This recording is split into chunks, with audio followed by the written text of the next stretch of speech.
Welcome back to My Mythical Meta, your gaming podcast that's actually your secret friendship podcast. My name is Travis, and I am joined by my brother Benjamin and my good friend Derek. Still me. Welcome back to another episode of Essential Concepts. Today's essential Magic the Gathering concept, the archetype we're going to look at today, is Group Hug. Aw. Derek, get in here, buddy. Hey. All of us. Yeah, Come on. Group Hug. This is an awesome archetype where everyone gets to play their deck at its highest potential. Yeah. Listeners, make sure you comment with other Magic and EDH deck archetypes that you think belong in the series, and check out the playlist in the corner with our past episodes. We have done Voltron, Reanimator, and Spellslinger, and today is Group Hug. Listener, please pick a good one. The last two have been ass. I'm so sick of it. I'm here against my will. I want to talk about a fun one next time. First of all, I think our Spellslinger episode was excellent. And it's Yeah, really good. It was great for you guys. We've gotten tons of compliments for our Spellslinger content. But yeah, Derek just likes big creatures. He cannot lie. Yeah. That's what it's all about. We have gotten requests already for Aristocrats, Okay. so I think that should come up soon. But I want to do Green Stompy. There you Yes, go. finally. Like let's do subject Green matter. Stompy or something, or maybe tokens. Maybe Token Swarm. Okay. Derek said, "No, I want Godzilla." We'll can see do what that. comes up, but listeners, you can help by commenting or sending in requests for the next archetype you want us to cover. We are continuing My Mythical Meta's Road to 1K subdrive. We're halfway there. We are halfway there. Today, the day of our recording, June 3rd, we hit 500. I am so thankful to everyone who is out there sharing our content with their friends. So thankful to the converts who found us from Instagram and TikTok, finding us on YouTube. Thank you guys so much. And listeners, if you aren't subscribed, but if you like what we're doing, please hit subscribe and hit that bell icon. The YouTube analytics are telling me that 90% of our viewers are not subscribed. We've got returning viewers, y'all. People are coming back to the channel and watching our stuff. We have 3 different series that are in progress right now that we keep adding to. We've got our essential concepts that this episode is a part of. We have the Magic Players Try Worse Games series. Listeners, we know there's a cry for more, and we have one in the pipeline, but Randy just got a new house and has been unable to record for a couple weeks. Yeah. But as soon as Randy is available to record again, we've done the gaming, we've done the play for the game Wonders of the First. And so that episode is in the pipeline and ready to go. And our third series is called News from the Warfront. We are getting comments and questions about ways to help people's gaming groups resolve conflict. And if you like those series, if you want to see what we cover next, click subscribe. It is your best way to stay in the know. Today's episode goes out to David. David, man, I know we say it every week or every other week. We are so glad that you have stuck with us for so long. We love sharing Magic content for you, and it's great to have you on the ride with us. Oh, I forgot that we had a new patron. Now, this new patron is a free patron, but I want to shout them out anyway. I don't know who this is. Who is it? We have a new patron, Orzhov Monarch. Hey, welcome. Hey, I like yeah, that name. Orzhov Monarch, welcome. I chatted with Orzhov Monarch for a little while through Instagram, and we did a little kind of one-on-one deck tech for a black-white drain deck, black-white life drain. Cool. So, guys, this is the kind of stuff you can get that one-on-one attention by joining our Patreon, and we can do full episode deck doctors for you. yeah, check out this deck doctor right here. Check out this deck doctor from our number one patron, David, where we deck doctored his Miriam Sentinel Worm Dragons deck. So that is a service that we're happy to provide. Tons of fun to do. Just contact Before us. they sign up, has David played with that deck and tried it? Do we know how it's done yet? Have David, we get gotten in. that feedback? Cool. Have we David. gotten the feedback? David, tell us in the uh, comments yeah, For how God's your sakes, deck has please. gone, or if you've had a chance to play. We have a lot riding on this. that's David, right. I frequent Heroes Collectibles. I don't know if you're still in the area, but we can meet on a Friday and game it up. We'll see how your deck does. Okay, so don't forget, listeners, that you can contact us directly with questions about your deck, questions about the show, comments, and news from the Warfront ideas. If you've got something in your pod, rough waters that you need an outside perspective to help fix, you can email the show directly at mymythicalmeta@gmail.com. Today, we are looking at an archetype called Group Hug. I think for the first time, this archetype does not exist in normal 1v1 Magic. No, right?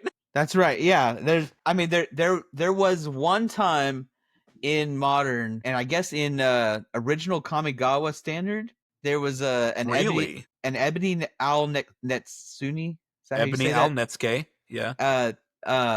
Deck that you played the Font of Mythos and Kami of the Crescent Moon, and the whole idea was you're giving them a ton of cards with the thought of you're going to eventually burn them out with Ebony Al Netsuke. But so I've seen it happen once or twice, but it's very rare because typically in a one-on-one competitive scene, giving your opponents cards, mana, creatures is just going to come back and hurt you. It's a death sentence. Yeah. Why would you give your opponent in warfare any resources of any kind?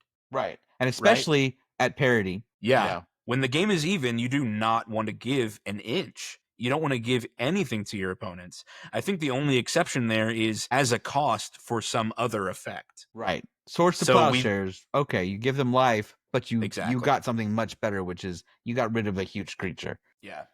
It's not a strategy you would see in 1v1 play because the idea of giving your opponent resources is ludicrous. It goes against everything you've learned about card advantage or mana advantage. The way to win the game is to be ahead of those things. And so if you're giving those to your opponent, you're just giving your opponent extra materials to beat you with. And I think Derek thinks it's dumb even in Commander. I think so, yeah. We'll get to it, though. So, Benjamin, tell us a little bit more. Define Group Hug for us. What do they seek to do in a Commander game? Yeah, so in Commander, the idea of Group Hug is that you are trying to get the table's goodwill. They don't want to attack you. They don't want to blow up your stuff because you're providing everyone with resources, usually extra cards, extra mana, perhaps extra tokens. And then eventually a Group Hug deck is going to win by utilizing the immense resources that they prepared for in advance, knowing the deck they were building, to overpower the rest of the table. But early game, they're building up everyone's deck. They're playing cards that let everyone draw cards or let everyone play extra lands or provide tokens to the board. And by doing that, they really power up everyone's deck. Yeah, I think this requires some political savvy. And our meta, the four of us, we really don't play a lot of Group Hug because we know each other too well almost. Yeah. Derek, talk about this. Why do you think so? First, why do you dislike Group Hug as an archetype? And second, why do you think it just doesn't work in our meta?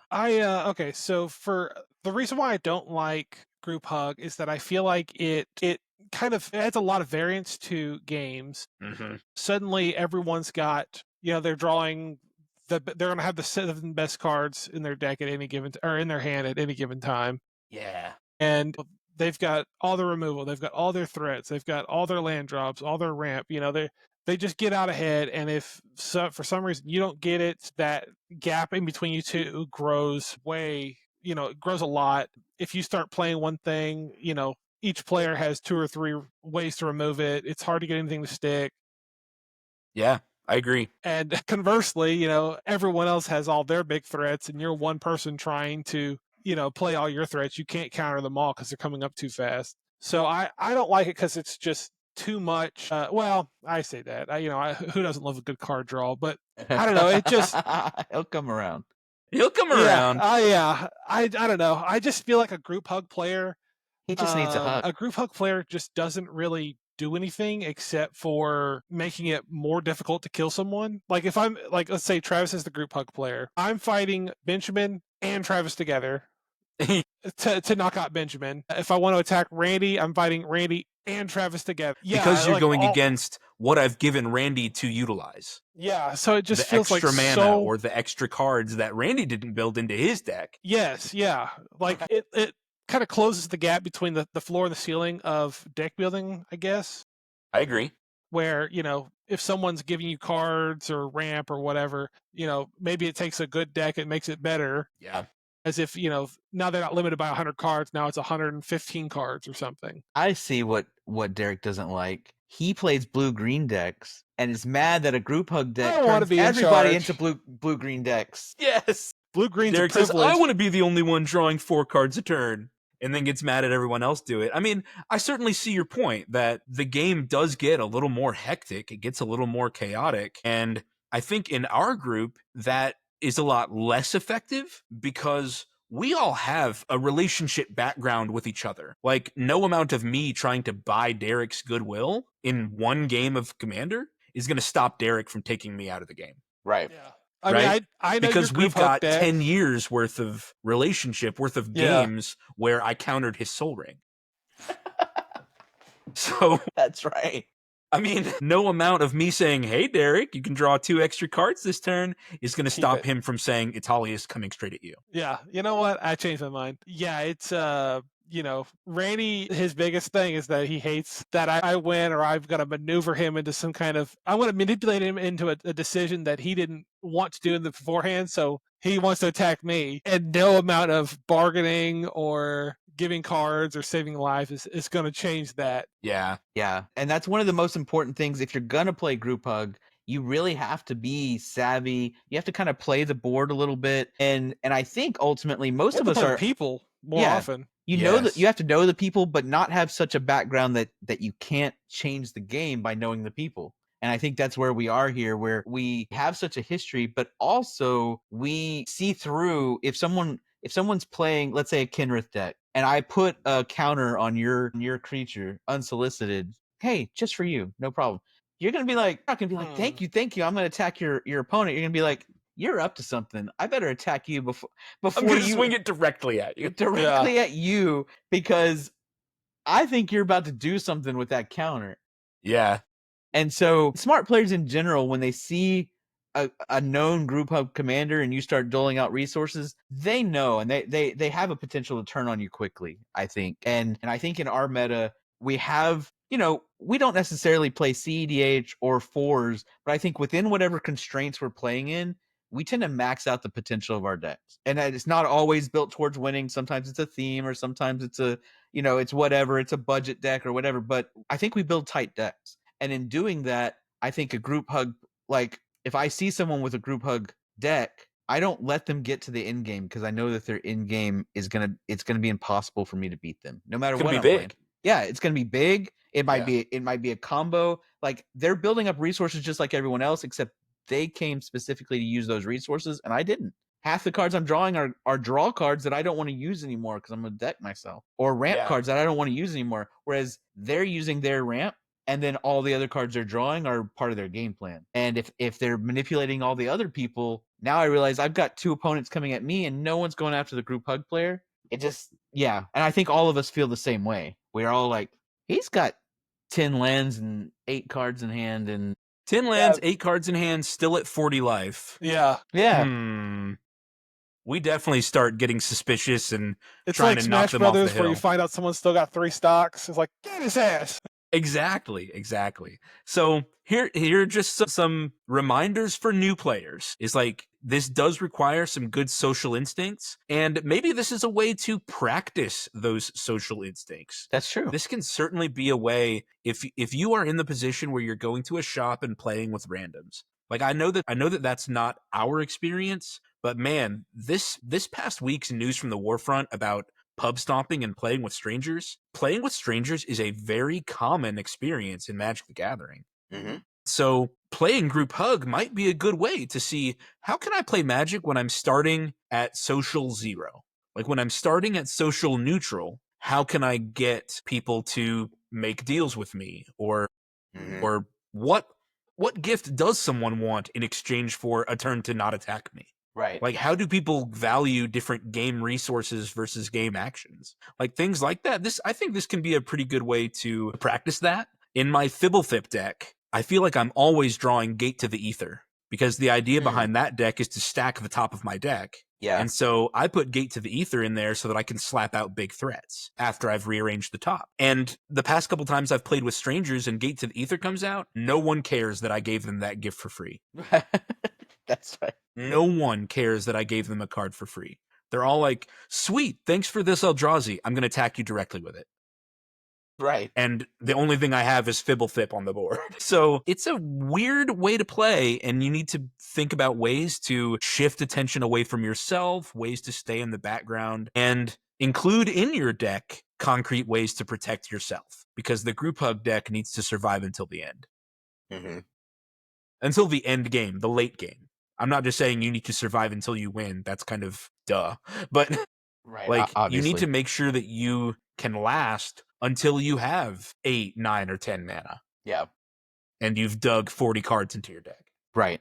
And so you've probably picked up by now that the whole point of a group hug deck is to build up resources. So what are we doing with those resources? What are the in games of a group hug strategy? Here are some of the ones that I've seen, and I'll talk about some of my favorites, and then I'll let you guys talk about some of your favorites. Some of my favorite endings for a group hug deck are Insurrection, Theft, or Gain Control effects. So the card Insurrection says untap all creatures and gain control of them until end of turn. They gain haste until end of turn. It costs 8 to cast, but you've been building up your land resources, and your opponents have been playing their biggest threats the entire game. So now I can play Insurrection, gain control of all of them, and win the game in that way. Yeah. So Insurrection is kind of like the poster card for this effect, but there are other cards that just say gain control of a card. Or yeah, I like Reigns of Power. It's a blue Yeah. card. Yes. Where you take one opponent's whole board, or whole board of creatures. For the turn? I think for the turn, I don't remember if you give another player's or if you give yours. I think it's trading. Reigns of Power, untap all creatures you control. Yeah, it's trading. And all creatures target opponent controls, trade them. Yeah. So if you've got a weak board, take the strongest person's board, either hit them with hit your creatures, or use it to knock out another player. Exactly. Yeah, this is really good. So that's what I like to do, is saying, hey, you've all got really great creatures. How about I use them to win the game? Yeah. I also feel like this is usually mana advantage. A gain control effect usually costs around 3. These like theft for the turn effects usually cost around 3 mana.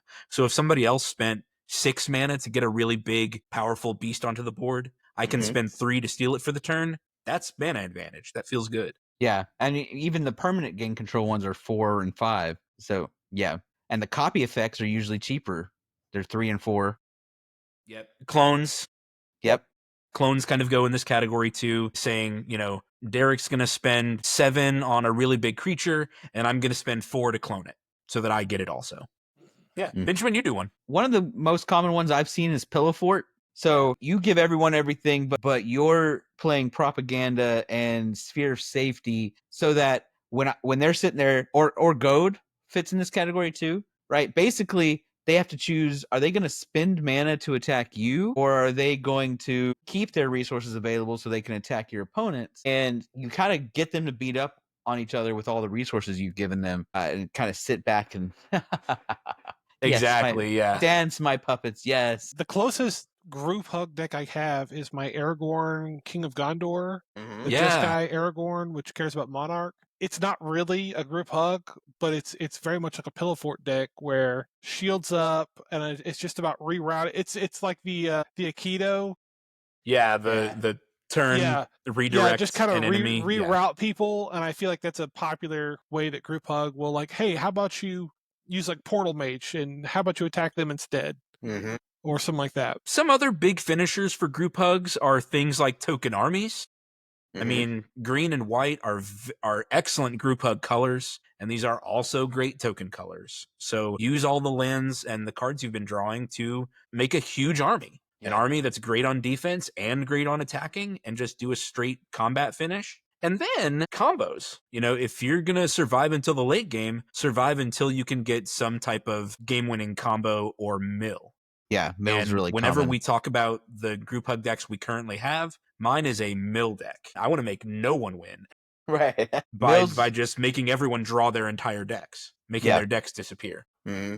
yeah, that's I think that's the most common, that and pillow fort, but I think mill is one of the most common ways I've seen group hug work, and it's basically the only way to make group hug work in 1v1 is the idea that we're both going to draw fast through our decks, and I'm drawing cards that protect me from dying while you're drawing your deck, and then maybe last minute I'm gonna I'm gonna discard an Eldrazi and you're gonna mill out. So yeah, that's And that does bring us to one final way is and viewer, you kind of get to choose whatever game-winning spell you want. If you've got 10 mana, you can choose whatever way you want to win the game. Hmm. You know, if it's Expropriate or Eldrazi Titans, or even the really cool cards that just say you win the game, like Felidar Sovereign or whatever else. Pick your poison and win the game however you want if you've got all the mana in the world. Hmm. So Eldrazi Titans, Avacyn Angel of Hope, you know, just choose a bomb and win with it. So if we're getting it into the more granular strategy, Eldrazi Titans are a good way to both, mill, making sure that you still have cards in your deck while everybody else is getting down, and you can just cast them for the finish, right? Because so I could see an Eldrazi group hug deck, Kineos and Tiro. Tiro of Meletus. Yeah, those I could see that with an Eldrazi. Yeah. So those are some overviews of what Group Hug is out to do. You know, give everybody resources, but then take the most advantage of the resources you gained in order to win and protect yourself until you get there. Let's talk about some of the pros, some things that are, I think, really cool about Group Hug. And the first is, again, I guess this is personal because Derek's kind of in a separate camp here, but I think Group Hug is tons of fun to play with. I love either being the group hugger or having a group hug deck in the pod because it turns every deck on. It just lubricates the gears of every deck. So everyone is smoothing out their draws. Everyone is hitting their land or a bonus land per turn. It's a cool way to get to the mid game where everybody's playing cool spells faster. It's a ton of fun because I get to skip the first 4 turns of Rampant Growth, Arcane Signet, Explosive Vegetation. Like, I kind of just get to skip those. Right. Because the group hug player is doing it for everyone. And then you see if a deck can't get off the ground while a group hug deck is there, then that's a bad deck. Yeah. Like, maybe test out your own deck and see if it works. Because if it doesn't, something's wrong. Like your strategy's off or whatever. But I think group hug decks are a ton of fun because you get to see the strategy that everyone was going into the game aiming to do. All the decks get to fire off. That's my opinion. I like to see that. Yeah. Even if somebody beats me with it. To piggyback off what you're saying, if someone wanted to, not necessarily run tutors, but they wanted to see certain cards or they wanted to find their little combos or whatever, you're drawing so many cards and getting so much mana that you're much more likely to see those little pet cards or whatever have you in that deck than you would in a normal deck. Yeah. Yeah, I agree. Yeah. The other biggest strength I think in a group hug deck is that if you are socially, politically savvy and you play your cards right, you can avoid being the target for a while. Because even if you are building up a big resource advantage, a lot of people are sitting there going, I can't kill him because I really need that card draw. I really need the Rites of Flourishing to stay in play. I don't want to destroy all the enchantments and I don't want to attack him because I'll lose access to cards. I'll lose that mana flare that's doubling my mana. I'll lose I can't lose him. And sometimes the one player who's like, I've got my advantage. I've got 7 cards in hand and 10 mana. I don't need him anymore. The other players, no, get down, Mr. President. Get down. See, and I love being Mr. President in that scenario. To have other people jump to protect me, nothing feels better. Yeah, that's fair. Nothing feels better. Well, I was going to say, in our opinion, the pros kind of end there. Like, because even though this isn't 1v1, the idea of giving your opponents willingly card advantage and mana advantage, it goes against everything that helps a person win games. Yeah. Like, I don't know everything about my opponent's deck, but who knows what they can do with 8 to 10 mana? Yeah. It can still be really scary. So, listeners, those are the pros we came up with, and we have quite a list of cons, a list of potential dangers that you need to consider if you want to win with a group hug deck. Yeah. And the first one is just everything you've been saying. Everyone else's deck is going to be going off. Mm-hmm.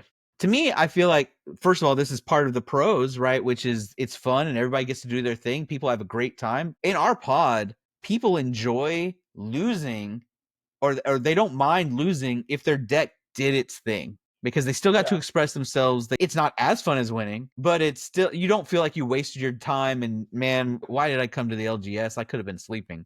I know. But if you are the group hug player, you have to come prepared for other people to do their thing. It's like the exact opposite of stacks. Stacks, you're like, I know, they're not getting to do anything. They're not getting, this is great. I have free reign on this table. No, you are letting people's decks go off. And if you want to win, it's a challenge. You got to prepare for that. And you never know, like you said, if someone else is going to be able to use their resources To be higher able, effect. to better effect. You don't know if they're playing an Eldrazi and you just helped them cast Emrakul. Yeah. Okay, well, what are you gonna do about that? It can't be countered. What are you gonna do? They're taking control of your turn. Oh no, right? Yeah. Or they play their Ulamog with the cast trigger, and it doesn't matter if you came prepared. Yep. Derek, hit us with some more cons and weaknesses. Why do you think these Boy, decks? I'm What do about you to think just is go wrong on- with playing group hug? I'm gonna go on a tirade. Do it, man. So we talked about several ways to implement your group hug, combos, mill, pillow fort, etc. Newsflash: you could do all that stuff without adding in the group hug parts. You've made those decks worse by letting your opponents, get there. Like, Derek, that's awesome. if you want to play a It makes combo perfect deck, sense. You're yeah, right. you need to be drawing spending your mana on your own cards and getting more of them instead of giving to your opponents and having them. You're just increasing your chances of losing by doing that. Wow, that makes perfect sense. End of the episode. Like, Yep. Yeah. if you want to do tokens, if you want to do combos, mill, insurrection, just do those and don't do a group. Yeah, like, if the reason to play group hug is that you want to make more politics, which I think is fine. Like, politics is a big part of Commander, and I think it's fun to lean into it occasionally. But I also don't feel like normal group hug decks have like a natural win con. The idea is that you want to use your opponents as your tools to knock each other out. And then when it's down to you and the last player, I feel like the group hug player loses all the time because they don't have a deck that can go toe to toe with someone who's playing Eldrazi Titans. They've got 10 mana for their I win spells, and if you're not getting yours fast enough, you just don't have the gas to do it. Yeah, a group hug deck really needs to kill the table all at once. Yeah, Because when you come down to 1v1, all the reasons why group hug doesn't exist in 1v1 suddenly come into play. Yep. yeah. So because of that, or because they can't really win a 1v1 towards the end. I mean, they could, but I feel like they're more likely not to. It usually comes down to one player's been knocked out, and it's the group hug player and two other players, and the group hug player has a chance to decide, I want this person to win, I want that person to win. And it's a kingmaker situation, and sometimes it can lead to some feel bads, like, oh, why did you choose Randy over Travis, or why are you not picking me? Like, Derek, I- why did you choose Randy over me in our game of Lorcana? I'm trying to ingratiate myself to Randy so that you can take advantage of him in the next Yeah. game.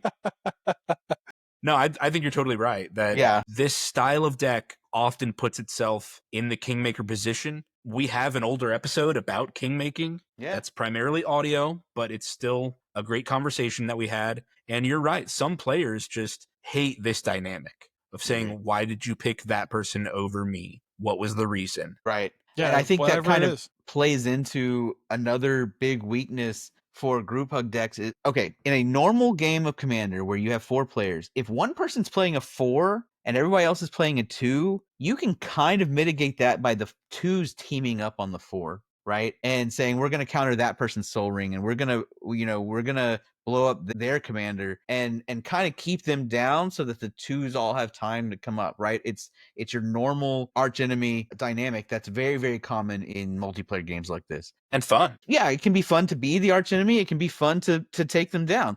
But when somebody is playing group hug, the natural differences in power level between the decks are amplified because the more powerful decks are going to be seeing better cards and be able to use their mana more efficiently, and their deck's already set up to do that, and you're giving them more, whereas a 2 may not be set up to use their mana efficiently, and they're drawing lower level cards, right? And so this is going to multiply into maybe you don't have a choice on your Kingmaker. You're just the best deck's going to win, because instead of using the politics like a group hug commander is designed to do, you've basically just given it to the best list at the table. You've taken politics out of it, which is what normally keeps the best list from always winning. Yeah. I think those are all really great points. There is a very clear risk of playing group hug because it goes against everything you've ever learned about competitive games, about how to win. You know, your card advantage, your mana advantage, bye-bye, is gone. We're always preaching in every other archetype so far. You know, Reanimator wins through mana advantage. Spellslinger wins through card advantage. And with this, you're just saying, I hope I can figure it out at the end. I hope I can do it better. But when everybody has all the cards and all the mana they could ever need, there's just no way to predict who's going to be the winner there. Yeah. So all that to say, group hug can be a ton of fun. It's not the most competitive strategy, but some people are not playing to win. And if that's you, we've got strategies for you, right? Yes. And strategies for trying to increase your win percentages, right? Because you can win with group hug. I've seen it. There are some very powerful group hug decks out there. It's a strategy that can work. It's just your percentages are off for all the reasons we just said, right? You're not looking at S tier or A tier group hug decks. But even in competitive metas, C tier lists can be what's needed at the time, right? It has its place in certain groups and against certain decks, and you can spike a pod or a tournament with a list. So we're going to show you how to do that. Yeah, we've got a couple tips, some strategy tips for group hug about how to increase your chances of winning despite all the issues that come along with it.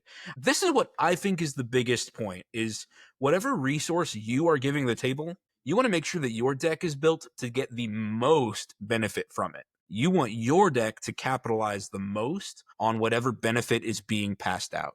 So if you're passing out cards, your deck should have like bonus effects that say when you draw a card, blank, extra value. You know, you want extra stuff. Make sure that the resource, whatever resource you're giving, increases your chances to win the most. The example I came up with is Kineos and Tiro, who's going to come up quite a few times because it's Exhibit A of group hug. Yeah, exactly. Yeah. This is, you know, kind of how Muldrotha was Exhibit A graveyard. Right. This is Exhibit A group hug. At the beginning of your end step, you draw a card, and then each player may put a land card from his or her hand onto the battlefield. Each opponent who doesn't, draw a card. So the easy way to grok this is you get to do both. You get to draw a card and play a land. Your opponents have to choose one or the other. Okay, so if you get an extra land drop every turn, and you give your opponents the option of card or land, well, then maybe you should build your deck as landfall. Get added bonus from playing your lands. Get increased value from those extra land drops every turn. And I know that that's kind of just basic level 1 understanding, but that's really what you need to do, is whatever resource you're giving out, you want to make the most use out of it. If you're giving everyone cards, then make sure that you have something like Smothering Tithe so that you're getting bonus treasures from it, or Consecrated Sphinx so that you're getting double the cards. Look for cards in Scryfall that say when your opponent draws a card, and then look for what effects you can get to capitalize off of that. I think that's your best way of trying to get the most bang for your buck of whatever resource you're handing out to the table. Yeah, there's tons of cards out there where you get a benefit when opponents have more cards in hand, right? Mm-hmm. A simple example of this, Sword, what's the red and white one? It's the one that almost, War and Peace. Sword of War and Peace. Almost never gets played. You can't guarantee cards in your hand. You can't guarantee cards in your opponent's hand. But hey, if you're both stocked with cards, and you know that because you're building your deck to draw and let them draw, hey, Sword of War and Peace is going to gain you a ton of life and deal a lot of damage. Yeah, gain you 7 life and deal them 7 damage. Very nice. Yeah. So, and go in any color group hug deck. So stick it in there. Yeah. All right. Derek, give us another one. Yeah, expect to be targeted. I think as a Geshath player, I am looking to hit someone with their shields down. I'm looking for the weakest person to get the fattest trigger. Yeah. So politicking and dealing will only deal you or get you so far. People are going to see you as a weak board presence and they're going to go for you. So you need to try to ingratiate and do what you have to do to get the allegiance of someone else. Maybe if I'm Geshath attacking Travis as the group hug, Travis needs to look to Benjamin or Randy like, hey guys, I'll do anything, please. You gotta save me, you gotta help out. Instead of turning it into a 1v3, kind of turn it into a 2v2. Don't skimp on your own board presence. I think. Because I think that's great advice. don't let other people see the blood in the water. Yeah, I think that's a great way to put it. Yeah, and I think along those lines, and expect to be targeted, even though you're helping your opponents build up their boards and stuff, run a lot of interaction and protection. You should be board wipes. I probably want a couple. I probably want one or two extra. Absolutely. Make sure you're running your Teferi's protection. Make sure you're running your Pillow Fort. Right. The reason Pillow Fort is so common is because group hug players should expect to be targeted, like you were talking about. Yeah. And run a few counterspells. Always. If somebody plays something that is unacceptable at your table, somebody taps out for an X spell after all the land you've given them. No. That's not how we play here.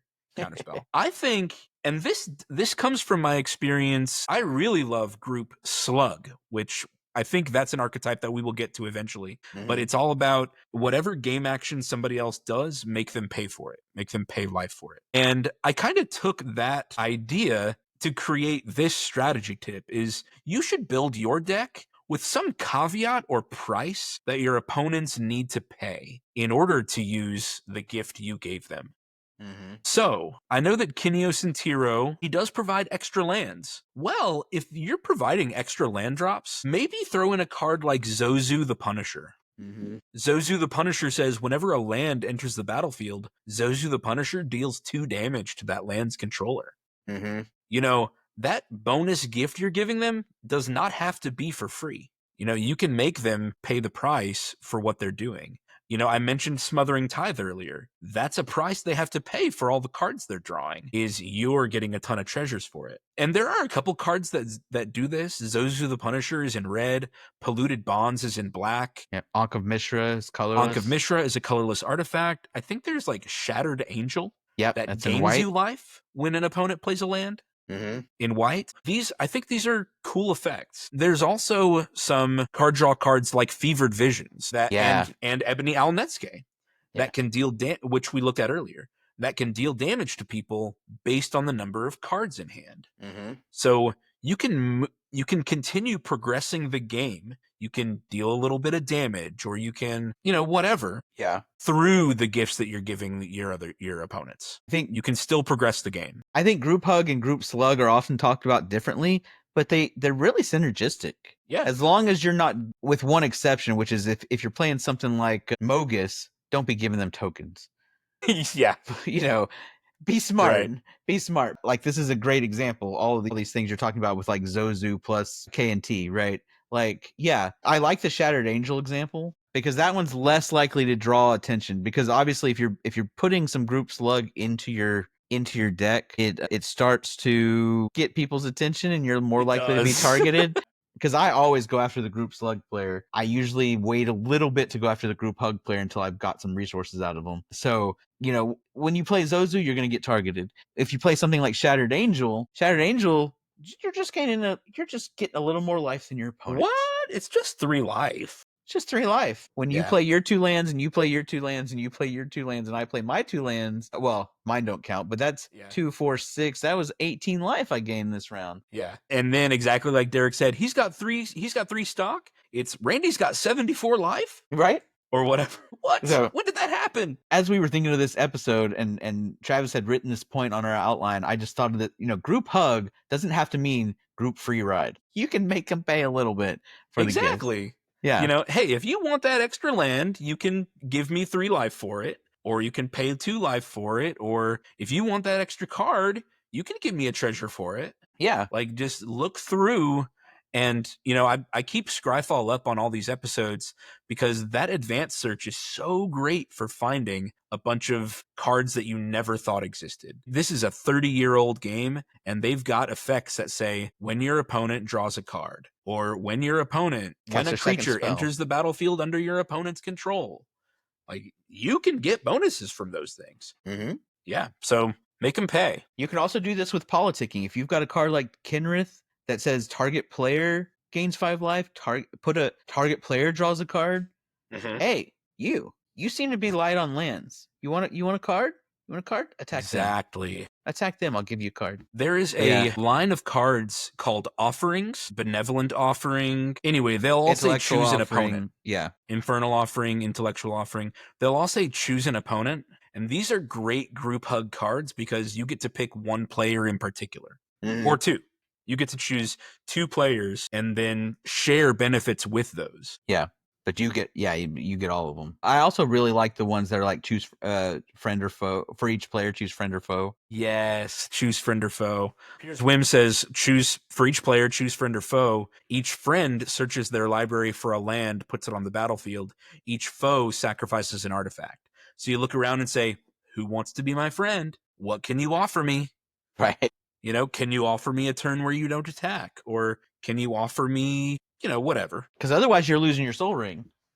Yeah, and these came out during Battle Bond. Y'all, same way for Spellslinger, you should take a look at Strixhaven. If you're running Group Hug, you should take a look at Battle Bond. Yeah. A great set because that's all about alliances between players. Mm-hmm. They also had, I don't remember exactly what the ability was, but it was like join forces or something. Join forces, yeah. Yeah, like they pay part of your mana. That wasn't in Battle. I think Battle Bond had assist. I think is what you're thinking of. Yeah, that's what it was. Assist. Yeah. Now, join forces, you need to tell people that you're playing join forces. That you say, hey, look, like I have a join forces card. Don't tap out this turn, and we can make this board huge. Yeah. Right? But you got to tell them because otherwise we can skip turns 3 through 7. Yeah.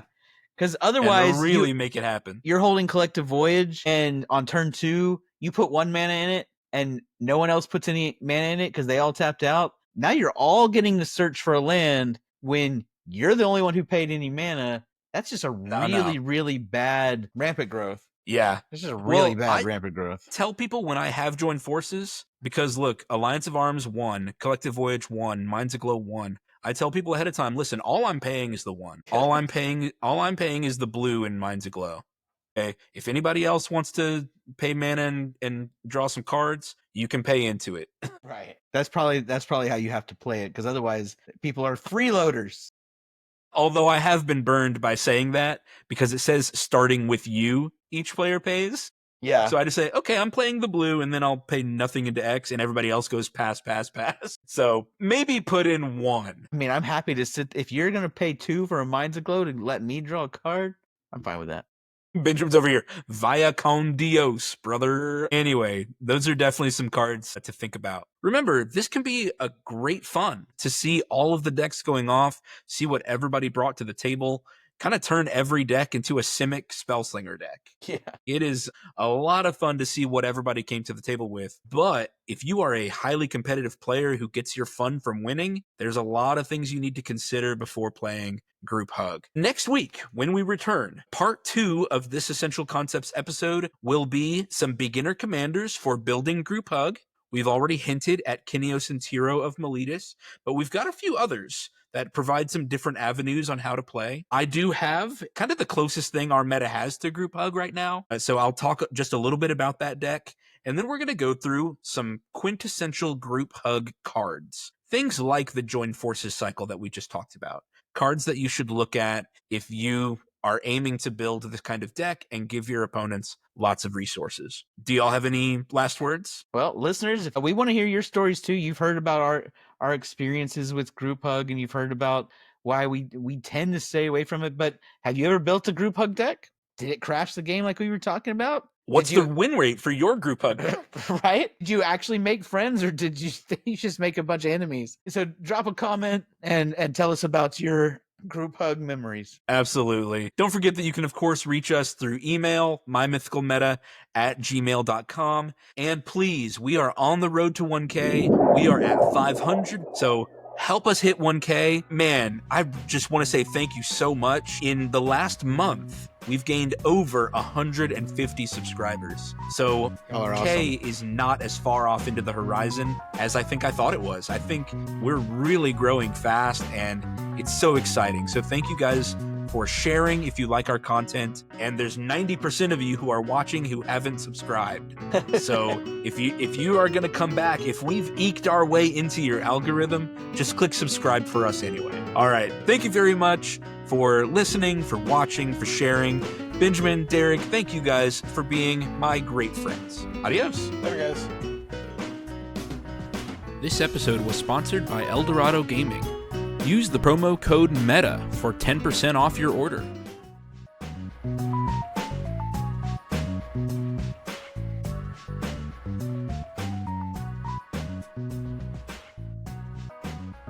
Welcome to My Mythical Meta. My name is Travis, and I'm joined this evening by my brother Benjamin.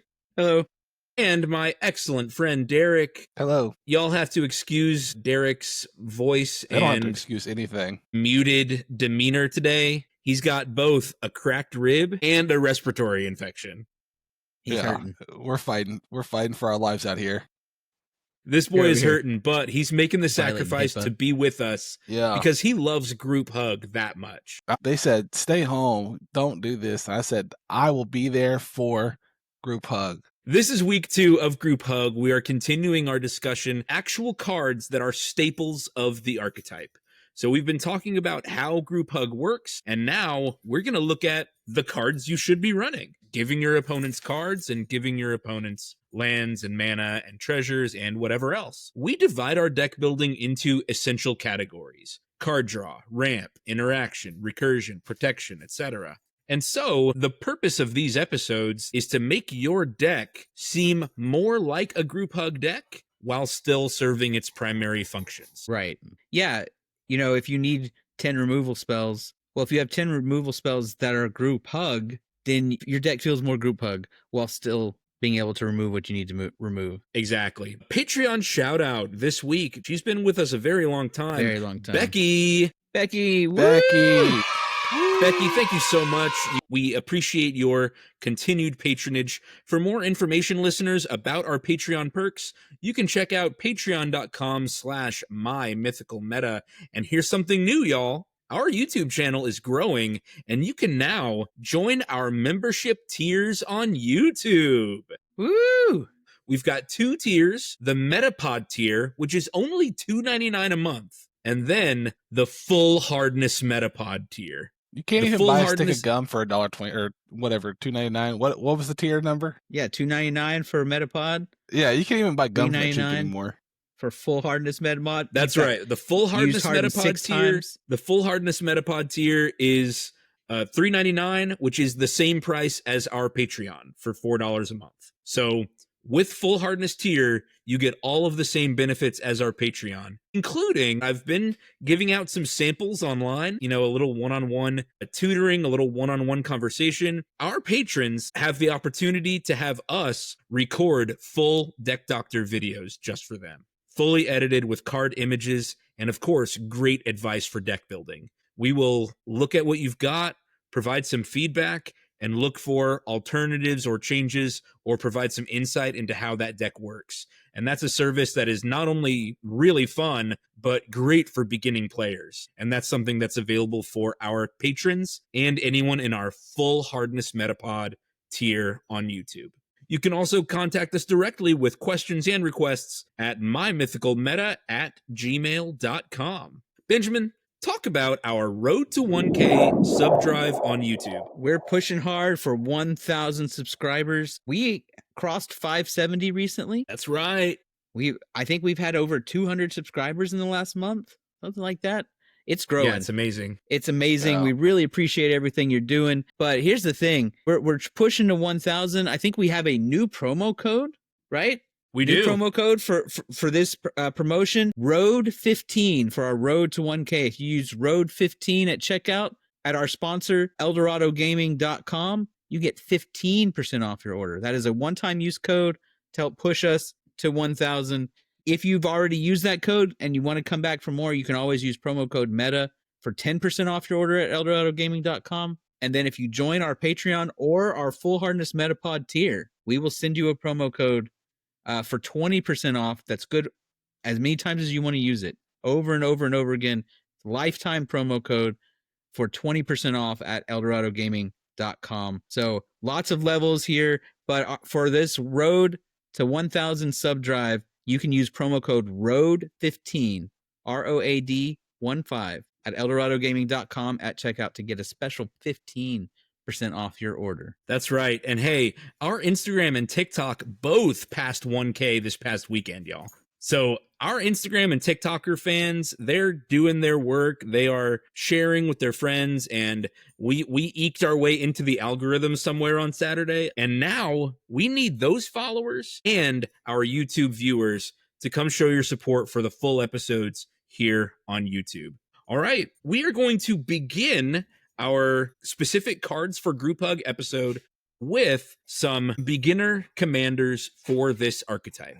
These are commanders that we think are great for trying it out, for experimenting, and for getting some practice in. And for Group Hug, there's only one way to practice those political maneuvers and the offering gifts in exchange for favors, and you got to just practice it. You got to just try your hand and see what people are willing to trade for stuff. Benjamin, I want you to start us off with the true OG. What's probably the first Group Hug commander? Yeah, the very first Group Hug commander is the one you see on your screen right here, Feldegriff. Came out way back in Alliances. In the early days of Commander, it was one of the very few Group Hug commanders out there. It's in great Group Hug colors. Green, white, and blue are the best Group Hug colors. Typically, you're going to see those colors over and over again as we talk about cards today. It was used at a time when a 4/4 for 4 was a good rate, and this card can also get flying and trample. So it was hard to block, and it had a big body, and it protected itself. So at the low cost of 1 green mana, you could give it trample, get through a bunch of pesky blockers. At the low cost of 1 white mana, give it flying. Again, get past a bunch of pesky blockers, and they go to remove it for the low cost of 1 blue mana, return it to your hand so you can replay it. So this avoids commander attacks that way. Mm-hmm. Very, very useful, very, very powerful. Now, what makes it a good Group Hug commander is that each of those things comes with a cost. To give it trample, you have to give an opponent a 1/1 green hippo creature token. But you guys, I think a hippo should be more than a 1/1. Yeah. Yeah. 3/3 at least. I think it's spitting out baby hippos. Yeah. And hey, then they can't effectively block it because you just gave it trample. So your 4/4 is going but also you don't give it to the one you're attacking. You give it to somebody else. And you can use it defensively. When you see someone attacking someone, you give them free blockers. This is a great way to play your politics here. To give it flying, you can give your opponent's life. It costs 2 life to give it flying. Again, another way to save people and curry favor with the board. The last one, to return it to your hand, you have to let an opponent draw a card. And that's going to be the biggest one. You return it to your hand and draw a card. Now, the way Feldegriff tended to be used, it's in good ramp colors, it's in good draw colors, it's in good protection colors, right? And so you would get out this big Feldegriff, you'd play it kind of like Voltron. Check out our Voltron episode. But in order to stay alive, you'd help different people on the board and play politics. But usually, if you didn't win with Voltron, you'd win with some sort of combo finish where you were pumping multiple blue mana into that last ability. If you look at this, returning it to your hand is not a cost. It's an effect. So you can hold priority, pay 5 blue mana, and have someone draw 5 cards, and then return it to your hand. So if you have infinite blue mana, you hold priority, and you clear the board by making everyone draw their deck. So it is a finisher. Since it has target opponent may draw, it says may draw a card. May draw. You're right.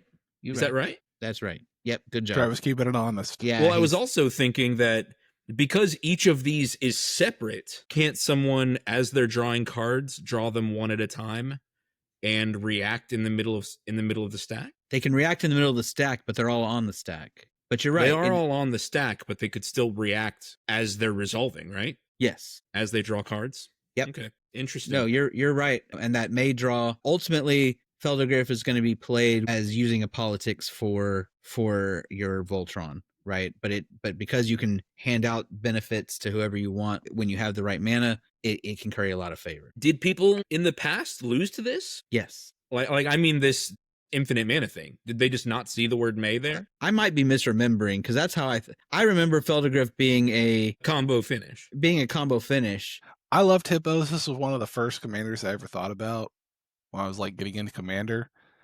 And I really wish they'd update the art. I don't like the art.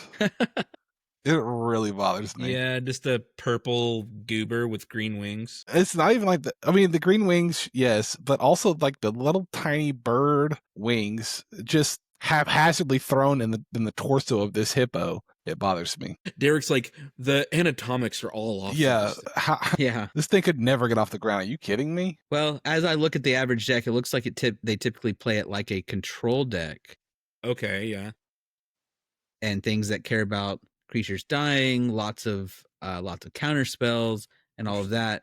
They kind of set it up as like we're going to talk about later. You give your opponents lots of cards, life, creatures, and then you sit back and let them attack each other. Yeah. And then you are prepared to stop anything. Once they come at you, you're telling them, look, the cards are going to dry up. I'll give them to your opponent instead. Right. If you attack me, I'm sharing the wealth now. But if you're having your opponents draw cards, then you're getting benefits from that, like with Smothering Tithe, right? So that's how it's played now. All right. So that's Feldergriff. Again, probably the OG of this archetype, saying, I'll give people gifts in exchange for favors and whatever else. The next one is Kineos and Tiro of Miletus.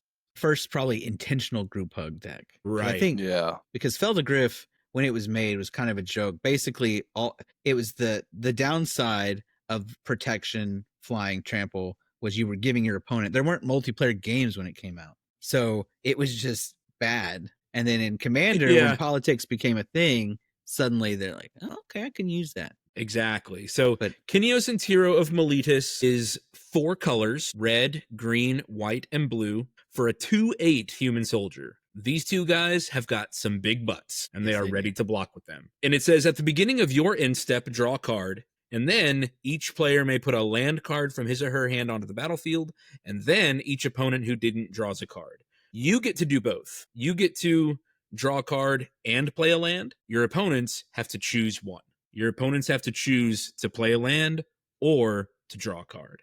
But this is amazing, and it follows along with what we've been saying in the past episode, is you get to accumulate lots of resources, both an extra land and an extra card every turn, and then your opponents get what they need, what they decide they need in the moment. You've got 4 colors. You can go whatever direction you want with Kineos and Tiro of Miletus. I don't really know what else to say. This is just very generic value, and it gives you access to tons and tons of cards so that you can build your group hug in whatever direction you want. Yeah.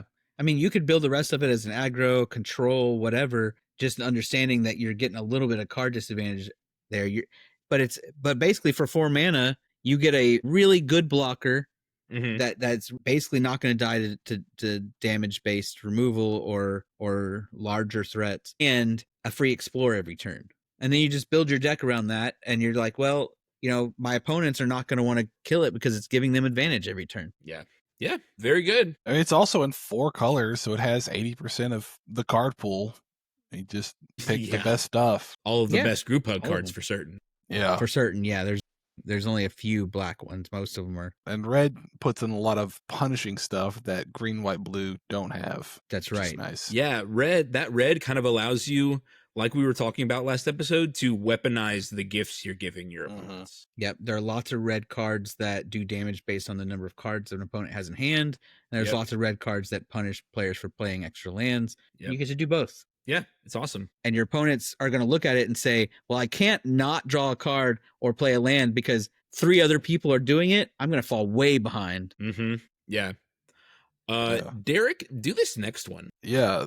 The next one is Xyrus, the Writhing Storm. It's a green, blue, red, and 2 Snake Leviathan. Pretty rad. A 3/5 with flying. Whenever an opponent draws a card, except the first one they draw on each of their draw steps, create a 1/1 green snake creature token. Then, whenever Cyrus the Writhing Storm deals combat damage to a player, you and that player each draw that many cards. So there's a lot of fun ways to play this commander. I've been personally thinking about this commander for a while. Mm-hmm. Derek, is this the guy where you're going to tip your toe into group hug? Painful group hug, maybe. Oh. It opens up a lot of avenues. You could do wheels. You're in blue and red, which is great wheel colors. You're in green and red. You could do like cantrip buffs. You know, you swing with Xyrus. They say no blocks. I'd love to get those cards. And then you hit them. And then they take 10 instead of 3. Yeah, Berserk or something like that. Something that does like crazy amounts of damage. Yeah. You know, and then they Team or can't. Battle Rage. Yeah, that like all those kind of cantrip cards for like 1 mana. So you got to keep them on their toes. Like, oh, is this a beneficial gift? Is this a malevolent gift? There's other card draws, and it's not just when you make them draw cards. Whenever they draw more than 1 card. Yeah, your opponents are still playing card draw spells. Yeah. So even if you don't throw Howling Mine and everything else in your deck, you're still going to get snakes from this. Yeah, and then so Easy. like I said, you're in red, which is the punishing color for these types of effects. I know there's Impact Trimmers and Molten something else. Yeah, that's true. And who's the god? Perforos. Like we said, you see group hug in a lot of green, blue, white decks. So having something that's kind of different is fun. I mean, yeah, I just think Xyrus is awesome because, you know, your opponents will, at least in the early game, allow some free hits on them. Yeah. They're going to say, yeah, come in for 3. Give me 3 cards. I mean, I will pay 3 for 3 cards. Easy. Any day of the week. But then they're going to regret letting you hit them when you have a snake army also. Yeah. Because the green will allow you to overrun or trample or you know, those really big power buffs all at once. Power buffs all at once. Power buffs. But then your things like Impact Trimmers and Perforos, you know, they're going to regret that early game life loss for cards because you're going to be able to clean them out easy toward the end. Yes. Black can also do group hug. It just is often a little meaner about it. So Cezanne, Perverter of Truth, 3 black for a 6/5. At the beginning of each player's upkeep, that player loses 2 life and draws 2 cards. This is an awesome way to turn up the card draw on the entire table. And then black has lots of effects that punish your opponents for drawing cards. Underworld Dreams is one. I know that several different versions of Ob Nixilis do this. Punish your opponents for drawing. It's not Fate Stitcher. Is it Fate Unraveler? Fate Unraveler, yeah. Is another black creature that does it. So it's great at saying, here's lots of card draw, but there's a price you have to pay for it. Black can also combine with other colors as part of a group hug strategy as well. There's creatures like Kambal, Consul of Allocation, and you can pair that with things that punish your opponents for casting spells or punish them for draw or punish them for spending treasures, you know, things like Marionette Master. And you're still giving them a resource, you're giving them treasure or you're giving them cards, but you're also making them pay for it. Right. And, you know, this is what we said last episode is just because you're playing group hug doesn't mean it's a free ride. Right. So your commander could be something like Kambal that punishes them for using the resources you give them. Yeah. Which is not common. Group hug, oftentimes your commander is group hug, like the ones we're talking about. But I think I'm glad you brought up black here because it shows that you can use your commander as the payoff to whatever else you're building. Since we mentioned him, here's Kambal, Consul of Allocation, white and black. Whenever an opponent casts a non-creature spell, that player loses 2 life and you gain 2 life. Well, give them cards, and every time they decide to cast one of the extra spells they have, you get a little payoff for it. Yeah, and both black and white have ways to have your opponents draw cards and get resources. Yeah. I'll go ahead and do this next one also, because I built this as a birthday deck one year. This is the Council of 4. Yeah, the Council of 4 comes from Baldur's Gate. This is a white and blue commander, white, blue, and 3 for a 0/8. Whenever a player draws their second card during their turn, you draw a card. Whenever a player casts their second spell during their turn, you create a 2/2 white knight creature token. Derek had never had a group hug deck before, and I had a year where for my birthday gifts for everybody else in the meta, I built them a commander deck of something that they didn't have or of something that I wanted to see them try out. And I made Derek the Council of Four. I think Derek immediately took that deck apart and salvaged it for parts, but that's okay. Yeah, well, I like what it was doing. I just Yeah. turned it into Aragorn. So Right. I put red in there for the punishing effects and adding the Monarch and stuff like that. And made it more of like more of a control deck where it's about rerouting stuff. Yeah, the Council of Four is great because just like Kambal, the Council of Four is going to reward you for your opponents doing things. And again, you don't even have to give them stuff to make this go off. You know, your opponents are building card draw into their own decks. Your opponents are ramping so that they can cast more spells per turn. You are likely to get the Council of Four's benefits without putting in a ton of extra group stuff. You know, just a few extra group hug cards, and you'll be getting 3 extra cards per turn cycle and 3 soldiers per turn cycle. So a very strong choice there. I don't know much about Glunch. I don't either. Yeah, Well, but so here's Glunch the Bestower. We've already gotten some great comments on part 1 for Group Hug of people who love Glunch. 1 green and white for a 0/5 flying jellyfish. And at the beginning of your end step, you get to choose a player to get +1/+1 counters, a second player to draw a card, and a third player to create 2 treasure tokens. This is awesome because you can choose the player to get the gift you want. And right at your end step, you can start asking, who wants the card? Who wants the treasure tokens? What will you give me in exchange? You know, what action will you take on my behalf in order to get this gift? yeah. It's so awesome. Since there are 4 people, one person is getting left out. Yep. And you get to pick the best one for you. So the other 2 that are left over, there's a pressure on those players to come to the table and deal. Otherwise, they are getting left behind by their opponents. Exactly. If they don't come to the table with an offer, then they're going to get nothing or probably the +1/+1 counters. Also, by the way, that 2+1/+1 counters on a creature they control, it doesn't target. You can choose someone who after a board wipe to put their 2 counters on no creature. But That's awesome. Actually, even if a player has hexproof, you can still choose them with Glunch's ability because it doesn't target. That's sweet. I never noticed that. All right, so our next one. Benjamin, take it away for this one. all right, this is Quain Itinerant Meddler. A 2-mana rabbit wizard. Does one thing, does it really well. It's Yeah. 2 mana, so you get it out early. Yep. And you just tap it. Each player may draw a card. Then each player who drew a card gains 1 life. So it's a Howling Mine or Kami of the Crescent Moon or whatever. It's a 2 mana. Everybody draws a card. The difference is that you decide when it goes off. So you can make sure everybody gets a card on your turn, or you can wait till the end step right before your turn so that no one gets to use the card on their own turn until it comes back around to them. Right? That's one of the downsides of cards like that usually is you get the bonus last. Quain can make it where you get the bonus first. And so it's a great, you're going to build a deck that has all of those effects in there. Quain makes a good commander as just an enabler to make sure you always have access to it on turn 2 to get the party started. Yep. I love it. This is one of the commanders I feel like is why I don't like Group Hug. Yeah. Because get that you're supposed to build the deck around commander, you know, but like if you don't do well with drawing, this commander just kind of stalls the game out for no reason. I guess you're gaining the life, people are drawing the cards, and it just like feels like okay, And they're all gaining life with it too. yeah, Yeah. and then it just makes games longer than I feel like they need to, which is my complaint with it. I mean, the Yeah. one life a turn isn't anything. It's the 1 card a turn. And that'll depend on what decks are at the table. Sometimes if everybody's drawing an extra card, that could make the games a lot faster. So Yeah. I mean, it just depends how you build the deck. It's just a right? minor complaint. Last one. This is relatively new.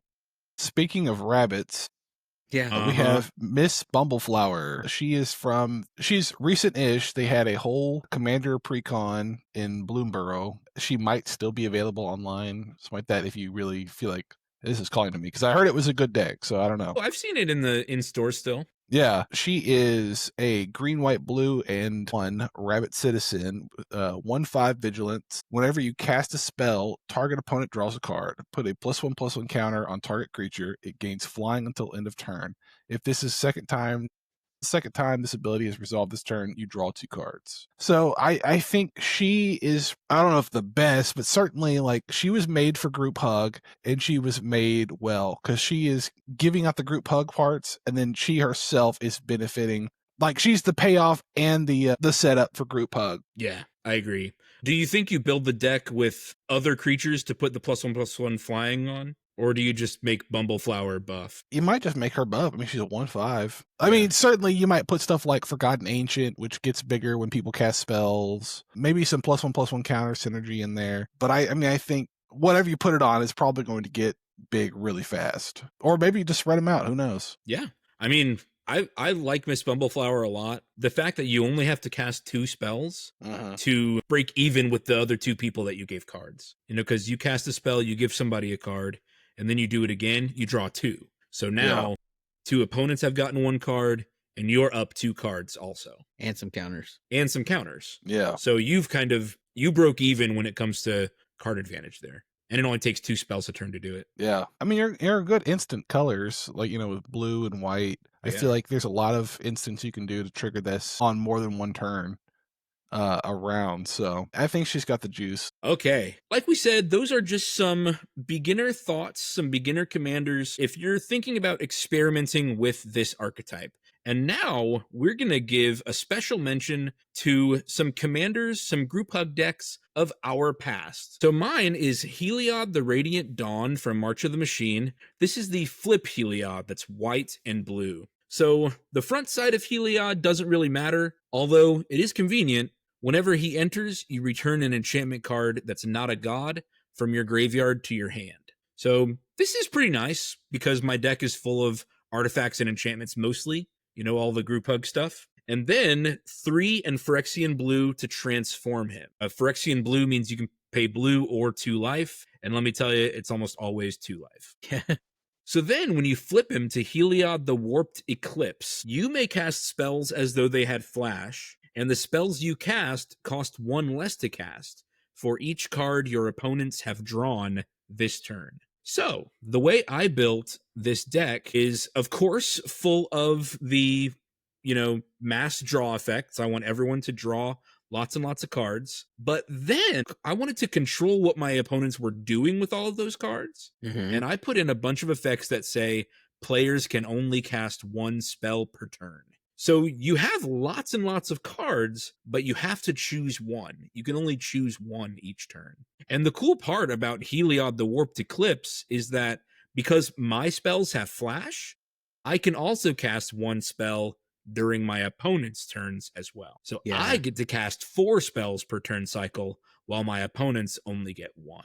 Now, of course, that doesn't count my opponent's instance, but still, that seems pretty cool. The coolest part about this guy is that he was a god that got turned into a Phyrexian. Yeah. I don't know. Do y'all remember so how cool. when you first saw this card, I thought it was so cool. I was like, oh my God. Yeah.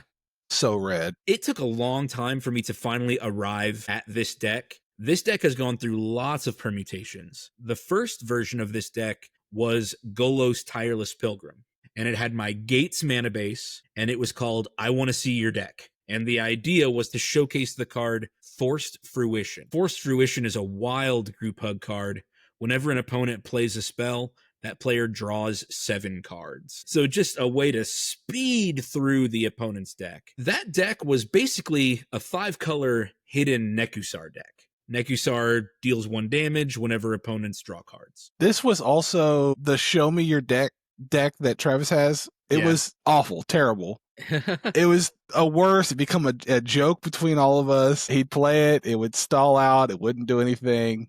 He'd give us those resources, and then we'd win, and he'd lose until he finally built this deck. Yeah, until we finally got there. I arrived at this Heliod the Warped Eclipse deck. That's right. When Golos was banned, I kind of put on the shelf a bunch of those group hug pieces until I figured out that I can give my opponents lots of resources, but then stranglehold them to 1 at a time. And while they were strangleheld, I was still going through their deck as fast as possible. To have them chained to the ground at 1 spell per turn was a lot of fun. And, you know, it's kind of like stacks. And that's why I haven't gotten a chance to play this deck a lot, because it does slow the game down a lot. But it slows the game down while I'm watching everyone's decks just disappear, either through draw or mill or exiling their deck all at once. And the one time I played it, it did win. So I'm ready to bust this guy out again. And the deck list will be in the show notes. All right. And now Derek has a group hug deck, or I guess it wasn't group hug. Just remember when you guys talked about him that I used to have Kenrith the Return King as a politics commander and like group hug and all that stuff. And then I turned it into a +1/+1 counter deck. Yeah. But you're right. Okay, so this guy is Kenrith the Return King. He's white and 4. He's a 5/5 human noble. Strap in. Pay a red. All creatures gain trample and haste until end of turn. Very good. Second ability, green 1. Put a +1/+1 counter on target creature. Also good. White and 2. Third ability. Target player gains 5 life. 5 life is not nothing. Not a great ability, but it's still pretty cool. That's a chunk. That's a bite. Fourth ability, blue and 3. Target player draws a card. Probably. Surely there can't be more than 4 abilities. Right? Yeah, that would be insane. How about 5 abilities? The fifth one, black and 4. Put target creature card from a graveyard onto the battlefield from its owner's control. From a graveyard too. Yeah, graveyard. This is a commander you could build in literally any way. I picked him because he had a lot of stuff that you could do with politics, and well, first off, he's 5 colors, so you could get all the good politics cards. But his red ability, giving all creatures trample and haste until end of turn, give it to your opponents to, if like, hey, I'll give them haste if you swing out right now, at an opponent. They're like, sure. I can make creatures bigger. I can save someone from dying or myself from dying. I can give myself or others cards. I can get important cards out of the graveyard on the battlefield for me, or maybe someone else has some kind of, clutch creature that'll save us from a threat. Yeah. He's got everything going for him. It wasn't very long after Battle Bond came out when I built this deck. And that's where all the assist cards. That's right. Yeah, so I had several of those where it's like, there's one's like a counter spell. I think it costs 4, but you can get someone to assist you for 3 mana. So I was like, hey, if you want me to counter something, pay some mana and I'll do it. And then there's other stuff I can't think off the top of my head, but there was also your tempting offers, the council dilemmas, which are like the voting ones. Right. It wasn't a very good deck. It was like my second deck I ever built, or maybe the third. But if I were to make it today, that politics group hug deck, it would be very good. They've come up with a lot of support and a lot of ways to do really good stuff. Just group hug, and then with red and black, I can punish that group hug. For sure. I agree. Benjamin, you didn't put anything on our group hugs from the past. Do you have any group hug decks? I have never had a group hug deck. Our talking here has made me consider building some, but I just like to have more cards and mana than everybody else. No, I respect it. I have in the Mind Skinner deck that I recently put together, I do have several elements of group hug because it's a mill deck. If I get you close, you'll dig down on your turn and mill out. So I've got a few elements of group hug, but that's because they're helping my game plan and helping me draw cards. Thing about mill, you're not the threat until you get to the last card. So people might leave those things alone. Cool. Maybe. Let's get to it. Let's get to some of the key cards that we think just really push a regular deck more in the group hug direction. And we're going to start with some lands. Now, I don't think there are any specifically necessary lands for group hug, really. You just build the mana base that you need for your deck. But there are some lands that I think people should look at. Gaia Reach Sanitarium. It's a colorless land. It comes in untapped. You can pay 2 and tap it. Each player draws a card, then discards a card. If you want all of your opponents drawing cards, this is a way to do it. Another land that does this is Mikokoro, Center of the Sea. That one they don't discard. They pay the 2. Yeah, and in this one they don't discard. I kind of like Gaia Reach Sanitarium a little better. Just because if they're not building around it, then they have to make a choice at least. Right.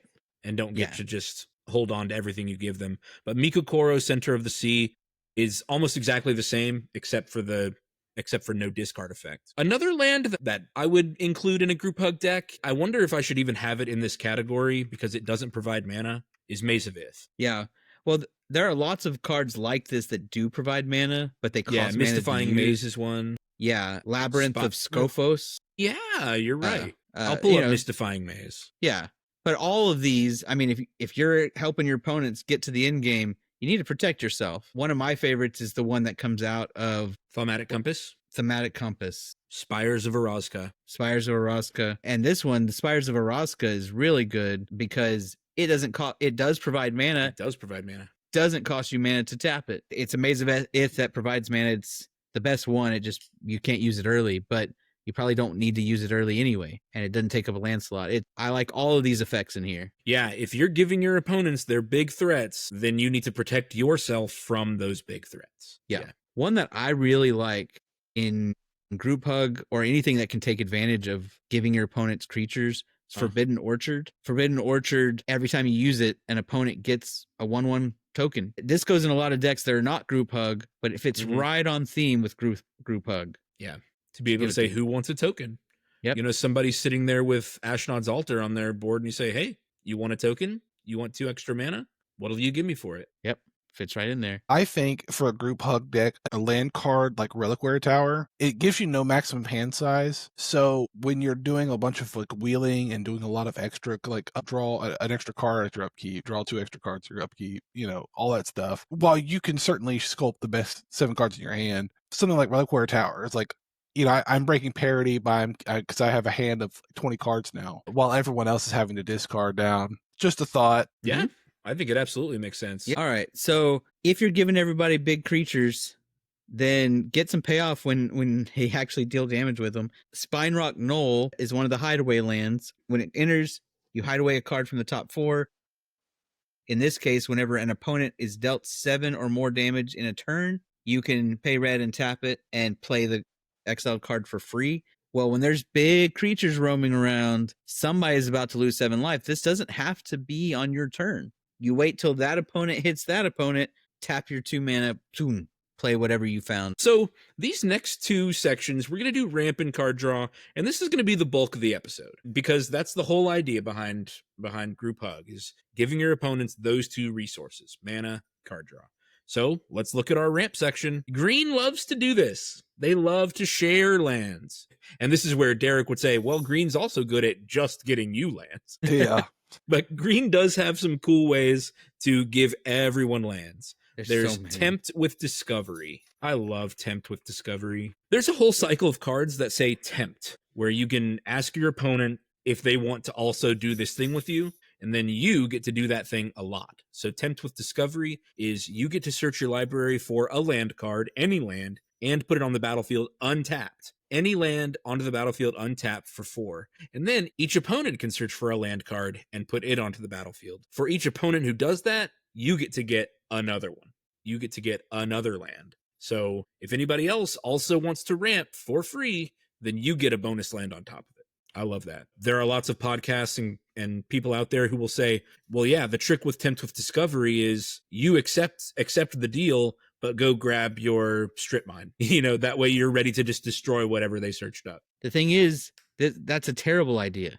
Let me tell you why. Yeah. First of all, some people are not playing Strip Mine or Wasteland or whatever in their deck, so they're just going to go get their best land.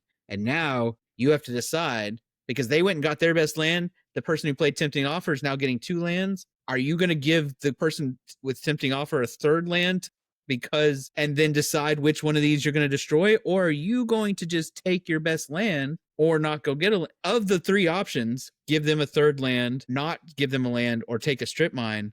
Taking a Strip Mine feels like the worst option. Multiple people are getting good lands. You're going to kill one of them, be down, and the people who got good lands are going to be up on you. Everyone at the table has to follow that advice for that to be good advice. And it's exactly prisoner's dilemma. So, and I don't know about you guys, you know, in most of my decks, I put 1 land that destroys a land, you know, Tectonic Edge or Ghost Quarter or whatever else. But that's not the land that I'm probably going to search. Yeah. Again, because it gives the person who cast Tempt with Discovery a 2nd land. Yeah, exactly. So I'm gonna go search up a bad land to give them a 2nd land. Right. No, I'm just gonna get my good land. But even if I'm playing a Wasteland, I'd probably rather have Nykthos. Right. So, yeah, I think that's the best way to catch up with the caster of Tempt with Discovery. If they're gonna grab their Nykthos, you grab your Nykthos. Now, the best way to play Tempt with Discovery, if you're the caster, you get to start by searching up something from your library. Right. Then everyone else will do it, and then you do it. You reveal your first one first, so you reveal all the rest of them last. You go get your best land. Everyone else go gets their best land. You go get your strip mine wasteland and tectonic edge. Oh my God, Benjamin! And now they don't have their best land in their deck anymore. That is cruel. It's kind of funny though. That's going to be a short. Play it in That's a how you landfall cast deck. Temple Discovery. That's right. Landfall deck, Awesome. and then get them back onto the field. Do it again. That's right. Messed All right. up. I need to put that in Lord Windgrave's. Yeah. Oof. Here's another one, Collective Voyage. Now, the best way to play against Collective Voyage is just don't pay any mana. You got to freeload off the table. And if no one puts any money into it, then they just wasted a card and a mana for nothing. Yep. If this ever loads. Collective Voyage is one of those cards that I very often will put it in there and I'll cut it because I'm just like I can't trust you guys. no, I can't Mm-hmm.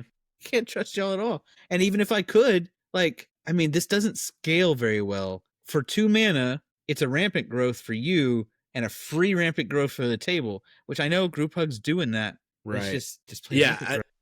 I say you can use Collective Voyage only if you are willing, if you're playing Group Hug and are actually willing to put mana into it. Otherwise, I think I'd cut it. Collective Voyage. Okay, here's one that's going to get a lot of play. Yes, Rites this one of Flourishing. this This is one the should be in backbone of every the- group Hug deck in green. Yeah. Yeah. Yeah, if your Group So Hug good. deck is in green and this is what you want to do, if this is what your Group Hug is designed to do, is just all resources, Rites of Flourishing. 2 and a green for an enchantment. They get to draw an extra card and play an extra land on each of their turns. Each player. That's you too. Yeah. But everybody gets to draw a bonus card and play an additional. Now this is nice because unlike the other ones that lets everybody draw a card, this one does let you play your second land first. So you at least kind of split that value, even if the next player destroys it. Well, okay, it was an expensive play an extra land, but at least you get something. Rites of Flourishing. I like this next one. It's about to go in a deck that I'm building right now. Giripur Orrery. 4-mana artifact. Each player may play an additional land on each of his or her turns. At the beginning of each player's upkeep, if that player has no cards in hand, that player draws 3 cards. I like it. It's a very friendly card. Now they get to start their hand with some choices instead of just top decking. Yeah, I and like that. you can certainly put it in a deck that's designed to play out their hand quickly and draw 3 cards every turn. Yeah. Yeah. I've seen creators in the past be like, yeah, this was my solution for all my Boros decks for a long time. Yeah. Yeah, I bet it would go crazy. Just being able to play an extra land and then play out your hand or whatever, draw 3 the next turn. I like it. Yeah. I like it. Here's another ramp solution that I found in white, but it's great for Group Hug. Oath of Lieges. I'm about to spell this wrong. L-I-E. I before E. L-I-E. Here, Benj, when you read this one. All right. During each player's upkeep, if that player controls fewer lands than target opponent, which means they can pick any opponent they want, that player may search his or her library for a basic land card and put that land into play and then shuffle afterwards. So basically, this helps everyone but the player with the most lands every round. Now, or tied for the most lands. So it's eventually the idea is it keeps everyone equal on lands. But man, if somebody at the table's playing ramp, this helps everyone else just shoot up. Yeah. I started So just cheap. using this as a staple for mono white. Yeah. Anytime I started running mono white, I was like, I gotta get the next planes. At least Oath of Lieges is gonna help me play 2 lands per turn, possibly. Get 1 from Oath and then whatever land for my turn. And it only costs 2. 1 Yeah. and a white. This And comes this out is- very early. Yes. And helps it's, you to catch up with the people who were rampant growthing early in the game. And it's really good in decks with really high artifact ramp count and maybe lower land count, because if you were ramping with your Arcane Signet and Boros Signet and all that, heck, don't put any lands in your, I mean, just a That's few, right. right? You're going to be able to find all the rest of your lands with Oath of Lieges. It's really good. But it's especially useful in Group Hug because it really helps people catch up on mana. This is a great card. It just does such heavy work in any deck it's in. Pierce I've put it in Whim, lots of decks that are not Group Hug. it can go in almost every green deck. Mm-hmm. Pierce Whim is a green and 3 sorcery. For each player, choose friend or foe. Each friend searches their library for a land card, puts it on the battlefield tap, then shuffles their library. Each foe sacrifices an artifact or enchantment they control.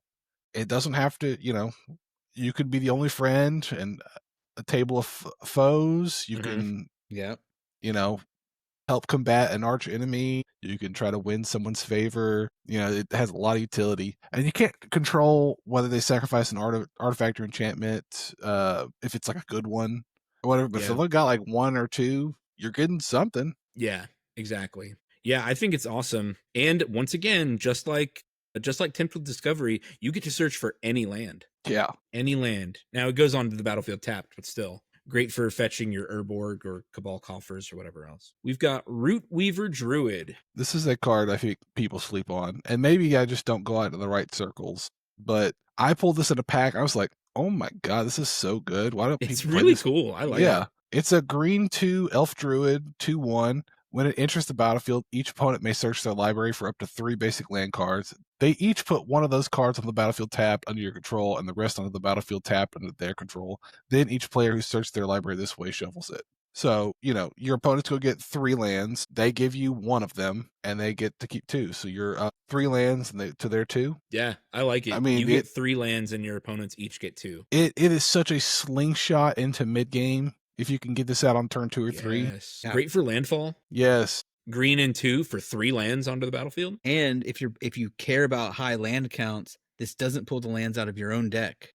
Yeah, just 3 So extra you can- lands. This one and a similar one is Veteran Explorer. It's along the same lines. Veteran Explorer is a 1 mana 1/1 that says when it dies, each player searches for 2 basic lands and puts them on the battlefield. And they come in untapped, by the way. So this Whoa. works really great if you have sack outlets. But this is a great blocker in the early game. But if you have something like if you're playing a token deck that gives everybody tokens, this is the sort of thing where you're probably running Phyrexian Altar or Ashnod's Altar or something. This one's going to get you 4 mana off an Ashnod's Yeah. Altar. Well, just like Derek said, you play it turn 1, you swing until somebody blocks, or you block when somebody swings at you, or you just offer it up as bait for anybody. Yeah, you say, hey, you want 2 lands? Exactly. Does everybody want 2 lands? Let's make this turn 4 instead of turn 2.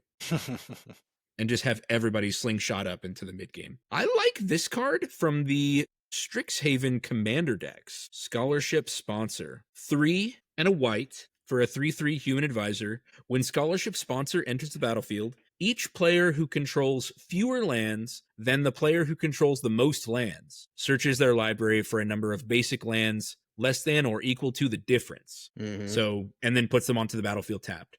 So every player who doesn't have the most lands catches up. Yeah. Very cool. Wow. And again, I started just putting it into white decks because I want to catch up. Yeah, it's great. All these catch-up cards we're talking about are really useful in group hug because even though you're helping everybody and you're expecting everybody to stay at parity, sometimes you're falling behind because you're giving away too many resources. And these are the types of cards that can really help you go, oh, okay, you all were putting lands into play and I wasn't drawing lands off my Kineos and Sentiro deck. Yeah.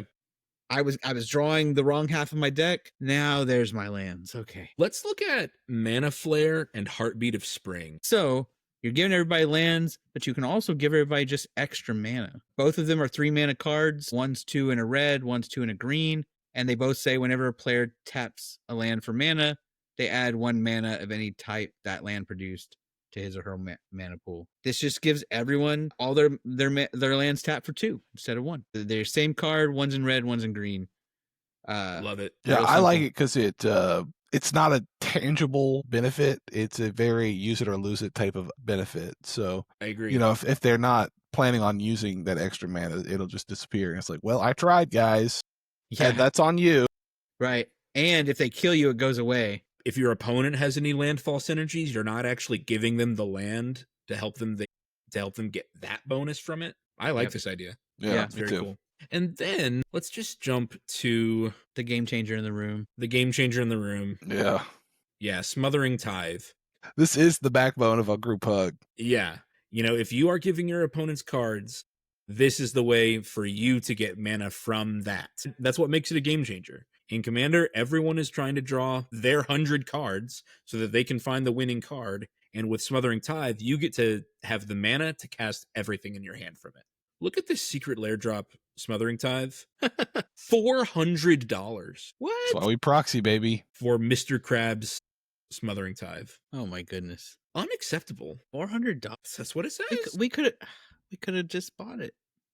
Maybe I did buy it. Well, I they're don't know. starting to put these secret layers on limited print runs. Yeah. So even secret layers, they won't just print to order anymore, Yeah. which was the premise of secret layers to start with. Yeah. Was you have a week to order it, Proxy. and then we'll print to order.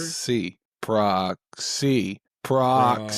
Well, Proxy. just proxy a $40 one. Well, just, it's just a meme they pulled off the internet and strap Mother Tithe on it. Who gives a Yeah. shit? I'm not going to try harder love than that they art. are. I do too. So crazy. All right. All right. One last one. Sure. If you're letting them make extra land drops, you get even more land drops. Burgeoning says it's 1 mana. You just play it early. Every time that they play land, you can play an extra land. So you can really, if you've got Rites of Flourishing out, you can play lands on so many lands. You're gonna run out of So lands. many lands. Yeah. Well, as many lands as are in your hand. Yeah. But hopefully, if you're drawing a bunch of cards every turn, then you have the lands to play also. If you're going to run this card, you need to run a ton of card draw to really, Yeah. not only for you, but for your opponent, so that way they have land drops to trigger your land drop. So lots of wheels. Yo, I heard you lots like of- land drops. Yeah. So I put some land drops triggering off your land drop so that I can land drop when you land drop. Yeah. This is a fun one. That's the secret layer burgeoning I want. It's exhibit saying, yo, I heard you like land drops. Burgeoning is especially good if you play another group hug, group slug. I don't know what you would call it, which we didn't put on our list, but Storm Cauldron. Well, yeah, I know Storm Cauldron. Burgeoning's really good. With Storm Cauldron. Doesn't Storm Cauldron, when you tap a land, brings it back to your hand again? Yes, but you can play additional land on each of your turns. Yeah. This is a great way to mess with people, and with Burgeoning, it's great. They're playing 2 lands a turn on each of their turns because they're tapping them, returning them to your hand. So you can Right. tap all your mana, play 2 extra on your turn to get them back down, retap them if you want, and then play them all back on everybody else's With turn. burgeoning. With Burgeoning. That's funny. That's crazy. So that's our group hug ramp section. Let's get to our group hug draw section. Let's start off with probably the most played group hug card. Yeah. Howling Mine. Costs 2, comes out in the early game. It's an artifact. At the beginning of each player's draw step, if Howling Mine is untapped, that player draws an additional card. If you're putting this in your group hug deck, then you're just leaving it untapped. You're not including ways to tap it or whatever. Right. Yeah. I'm sure there are some really advanced, smart players who are putting this in their artifact decks and tapping it for some other reasons. But yeah, there's a lot of smart players out there. But look, there's so many cards that are basically this effect in various form. Font Yes, of a ton of Mythos this. is draw 2 cards. Dictative Crewfix is 3 mana but has flash, so you can get the first draw. Kami of the Crescent Moon is a creature for 2 mana that does it. Dictative Crewfix, like Benjamin said, has flash, so you cast it on your opponent's end step, and then you get the first draw. Yeah. Yeah. Fevered Visions is very similar. Everyone draws an extra card on their end step. But then if your opponents have too many cards, they take 2 damage. They take 2. Weaponize the gifts you're giving them. Yeah. So, I mean, you could honestly just fill your card draw section in a group hug deck with cards like this, right? There's enough of them. If you're playing in blue and red, then just go, right? This isn't the glamorous section. It's like eating your vegetables. Like, just pick the 40 or so best card draw spells that also maybe affect your opponent and then call it a day. Yeah, exactly. We're going to get to ways that you weaponize all this card draw. But yeah, this is when you're just doing your Howling Mine, Font of Mythos, Dictative Crewfix, like Kami of the Crescent Moon, just load up on these. These are staples in group hug decks that give your players cards. There are some newer cards I wanted to showcase a little bit. Some cards from some recent commander decks. We've got Tempt With, a new Tempt With card. Tempt With Bunnies! I'm tempted. 2 and a white. Draw a card and create a 1/1 white rabbit. And then each opponent can draw a card and create a 1/1 white rabbit. And then for each opponent who does that, you get to draw another card and create more 1/1 rabbits. It's great. Simple. So cute. Bunny right Bomb. on theme. There you go. Another one from a recent commander deck, Cutthroat Negotiator. This was cool. I hadn't seen it before. I mean, I think it's from like original Ixalan, isn't it? No, March of the Machine. March of the Machine Commander. Okay. I do like that it's Lady Orc. Yeah, I like Yeah. that too. A Meow. pirate, an orc pirate. 2 blue and red for a 4/3 orc pirate. And it has an ability called Parlay. If you are sitting down to do your group hug deck, we've already mentioned looking at the Battle Bond set, but just stick Parlay into Scryfall and see what comes up. There's some good ones out there. Because just about every Parlay effect is everyone draws a card, but you get something based on what was revealed. So pretty neat. For Cutthroat Negotiator, and this is on attack, each player reveals the top card of their library. For each non-land, you get a tapped treasure token. So you get to ramp and draw a card. Yeah, and So everybody else pretty just draws a card. Right. Yep. And then Fairy Mastermind. Fairy Mastermind is so good when you're playing Font of Mythos or Dictated Yep. Crufix or Yeah. Howling Mine. Fairy Mastermind, again, I love that it's got flash. I love that it costs only 1 and a blue. It's a 2/1 with flying. Whenever an opponent draws their second card each turn, you draw a card. This is that effect from Council of 4. Yeah. Whenever each opponent draws their second card, you get to draw a card. You know, even if you don't have your Howling Mine out yet or whatever, Fairy Mastermind has an ability for 3 and a blue. Each player draws a card. Yet another ability that can be abused if you have infinite mana. Yes. But also, they work really well together because if you pay that 4 on someone else's turn, that's going to usually be the second card they drew. You'll get another one. So it's pay 4, draw 2 cards. Everybody else gets 1 card. Not bad. It's pretty awesome. Yeah. Benjamin, you pick Yeah. one. Consecrated Sphinx. Yeah. It's Fairy Mastermind on steroids. Whenever an opponent draws a card, you may draw 2 cards. And Is it amazing that this wasn't on the Game Changer list in its first version? Really? Yeah, it is now. It's It a is game now. changer now. Wow. But yeah, it wasn't originally. Yeah, Yeah, if you've this got card's Consecrated insane. Sphinx in your deck, in any deck, it's good. But in Group Hug, it's you're that May is going to matter because if you're helping your opponents draw 3 cards a turn, you're drawing 25 cards every round In a turn cycle. in a turn cycle. It's a little The draw busted. power is just out of this world. It's insane. And so take advantage of the fact that you're giving your opponents a draw. And draw more. Yeah, draw more. Maybe dig towards Notion Thief, which will turn off Consecrated Sphinx, part of Consecrated Sphinx, unfortunately. But it basically, instead of you drawing 2 cards, you're going to go down to drawing 1 card because your opponents are not going to get any more. Yeah, this ability is brutal. This ability, it's to weaponize your group hug. So Notion Thief says if an opponent would draw a card, except the first one they draw in each of their draw steps. So does that mean anything that triggers on upkeep they would still get? One in their draw step you don't get. All the other ones you get, including the second one in their draw step. Except the first one. The one they draw for turn you don't get. The one You they get draw for all turn the you other don't ones. get, but it says instead that player skips that draw and you draw a card. So if you've got, Dictative Crufix Howling Mine, that's 2 extra cards your opponent would draw. Well, with Notion Thief, you get those 2 extra cards. Yeah. Okay, that's insane. I had to put that together for a few minutes, but that's crazy. It's really good. There's a similar Slowing one. your opponents down to 1 card a turn is brutal. Yeah. Yeah. So and especially like this is like an in-game card for Group Hug where you get set up, play your Horn of Greed, play your Fevered Vision, play your cards for everyone, and now boom, you're cut off. They're all mine. You're all cut off and you get to draw every single card. I will note this is not a May. Yeah, you're right. It says, and you draw that card. So if you've got your opponents drawing 6 extra cards a turn, Yep. you better finish. You better win. Yep. You better win. But we often say if the 7 best cards in your deck can't win, what good are you anyway? Yeah. One I really do like is Horn of Greed. Whenever a player plays a land, that player draws a card. So obviously you're setting your deck up to play more lands, hopefully, than your opponents, but you're also giving them land drops. It is when they play a land, not when a land enters the battlefield. So it's not triggering off of fetch lands or rampant growths or things like that.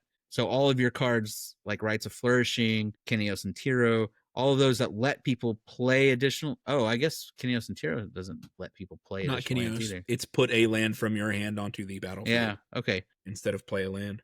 So Rites of Flourishing and Gear per Orrery and cards like that let people play additional lands, this will trigger on those. You're obviously set up to use that, and so Horn of Greed should benefit you more than other people, but if it doesn't, hey, it's another way to get everybody drawing cards on each of their turns. And it's not a May either, so you can force people to draw cards, and you can take advantage of those with your late game Notion Thief or whatever. Yeah. For a green option, there's Heartwood Storyteller, green 1 for Tree Folk, 2/3. When a player casts a non-creature spell, each of that player's opponents may draw a card. Just keeping it fair. Yeah, Everyone nice exactly. and balanced. As all things should be. Yeah. Yeah. We have Folio of Fancies also, blue and 1 for an artifact. Players have no maximum hand size. You can pay X and X, tap it. Each player draws X cards. And then blue and 2, tap it. Each opponent puts a number of cards equal to the number of cards in their hand from the top of their library into the graveyard. So this is Great for that end game mill effect. Yeah, this is a mill finisher early on. Look, fill everybody's hands. It's kind of like Mikokoro. Pay 2 and tap it to everybody draw a card. Or if you've got a bunch of extra mana, everybody can draw 4, 5 cards. If you're just wait till it comes around, leave up interaction, in step, everybody draws a card or multiple cards.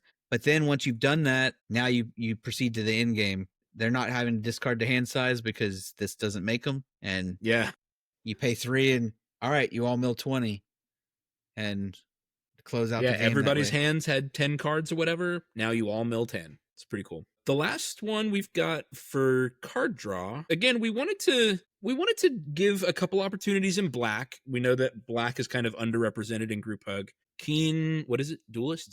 Keen Duelist. Again, another a little bit meaner way, but still a way to give people some cards.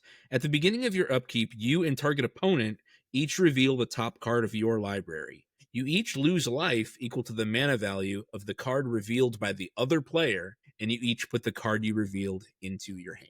So you and one other person get to draw a card at the beginning of your upkeep and pay a little bit of life. There's a price you gotta pay. There's actually a lot of cards like this. What are the other cards that do this, that do similar things? There's Duskmantle something. Yeah, Duskmantle. It's a vampire. There it is. Duskmantle Seer. Duskmantle Seer is another one. Beginning of your upkeep, everybody reveals the top card, loses that much life, puts it in their hand. Very, very useful. I mean, everybody draws cards, but they also lose life. Mm-hmm. Yeah, Keen Duelist and Duskmantle Seer are good ways to weaponize the card draw. Okay, so we just provided a ton of options for ramp and for card draw, for giving your opponents all of those resources. The rest of this is kind of about how you're going to manage the board once you've given them all of these resources, because you still want to win the game. That's still the end goal. That's still the end point. So we've got 2 more sections, interaction and protection. Now, in our interaction section, we still think in a group hug deck that you should be running a normal removal suite. Counter spells, Swords to Plowshares, Beast Within, Generous Gift, Chaos Warp. We still think that those should still be in your decks. But when your opponents have a bunch of big threats, there are some interesting interaction opportunities for you and some cards with some interesting things that can happen once your opponents have big threats. I love Mystic Barrier. It's an enchantment for 4 and a white. When Mystic Barrier enters the battlefield, or at the beginning of your upkeep, choose left or right, so you can change the direction each turn. Each player may attack only the opponent seated nearest them in the last chosen direction. So everybody can only attack around the circle in one way or the other, and you can change that direction at your upkeep. Yeah, so you just choose whoever's the lesser threat to your right and your left. Say, you on my right are weaker. Fine, we can only attack to the left. Yeah, very cool. And it's certainly a way to point somebody else's army or somebody else's huge creatures at somebody else that's not you. Yeah. Love it. Yep. Benjamin, what else did we decide was really great for group hug decks? Goad is so good for group hug decks, and Red has a lot of them. Goad lets you keep all those big things that everyone's been playing and point them around. Disrupt Decorum is a really good one. It's like a cheap insurrection, basically. Yeah. Force everyone to attack everyone else. But it's not my favorite. Which one's your favorite? These other 2 are competing. I go back and forth. I'm gonna say Agitator Ant because I have it in my Pirate Monkey deck. Agitator Ant says that at the end of your turn, each player can put 2+1/+1 counters on a creature they control, and then you goad each creature that had counters put on it this way. You're always gonna choose one of your own creatures because it happens on your end step. It's goaded, but it's ungoaded by the time it's your turn again. That's funny. That's awesome. Because it says until your next turn. Yeah. I completely missed that. Yeah, I love Agitator Ant. It's so fun to just give everybody a choice. Hey, do you want a more powerful creature? You can have it if you swing it at somebody else. And it's all written right there on the card. Yeah. Yeah. You did my favorite goad card is Bloodthirsty Blade. Mm-hmm. This is a great artifact for 2 mana. The equipped creature gets +2/+0 and is goaded, but you can just pay 1 to attach it to a creature an opponent controls. I love this because you get to choose which creature gets goaded. You get to choose, hey, that's something really big that I don't want coming towards me. Here, give it a sword, make it an even bigger threat. Yeah. As long as it's pointing at someone else. Mm-hmm. Yeah. I think Simple, Bloodthirsty Blade is awesome. I had it in my my Aikido deck that I had a long time ago. Which we have had a request for Aikido. Yes, we have. So that's going to be a fun deck to talk about. So goading is an interaction option that we like a lot because you're giving your opponents big stuff, make them point it at each other, make them do your job for you. When we go to the protection, you need to protect yourself from everybody's big stuff. Derek, do these top 3. This is going to be your bread and butter protection. So Prison and Propaganda. Yeah. Ghost of Prison's white and 2. Propaganda is blue and 2.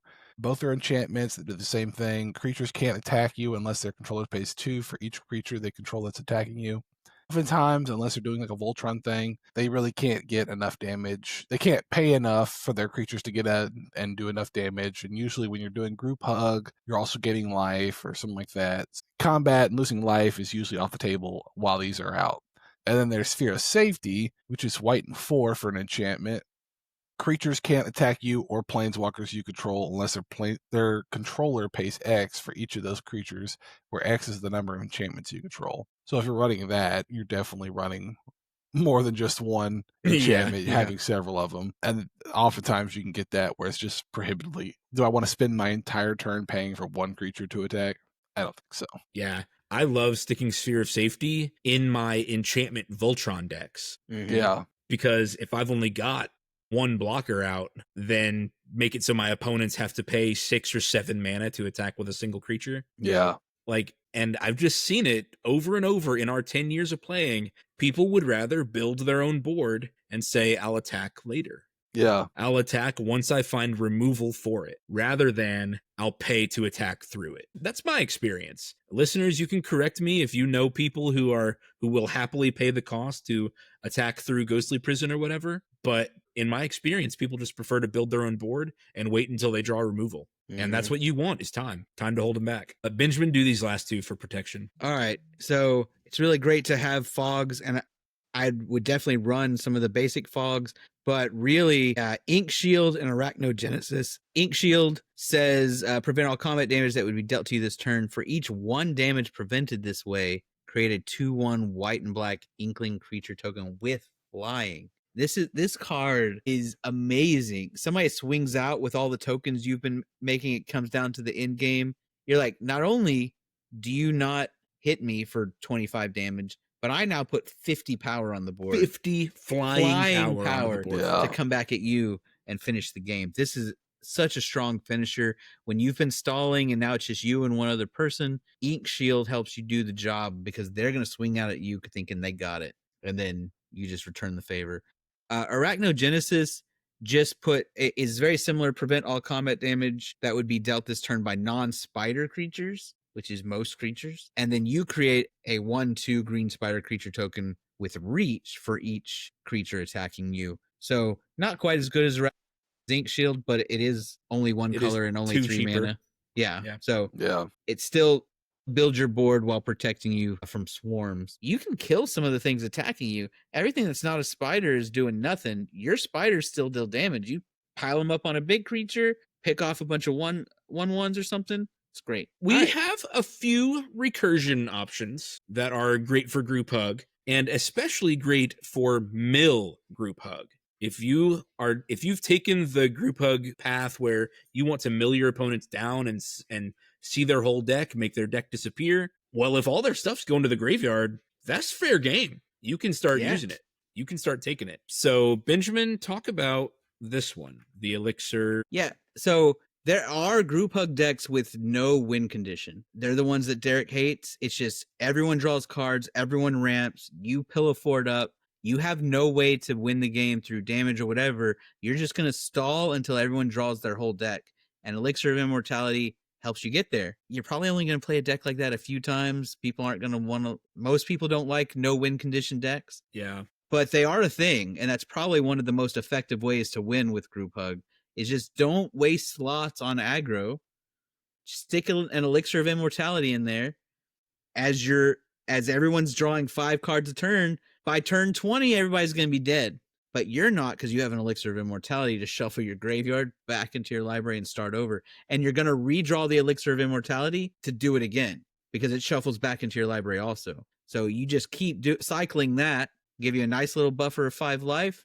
It only costs 1 mana to play and 2 to activate. So you can be building your board and doing other things while you're doing that.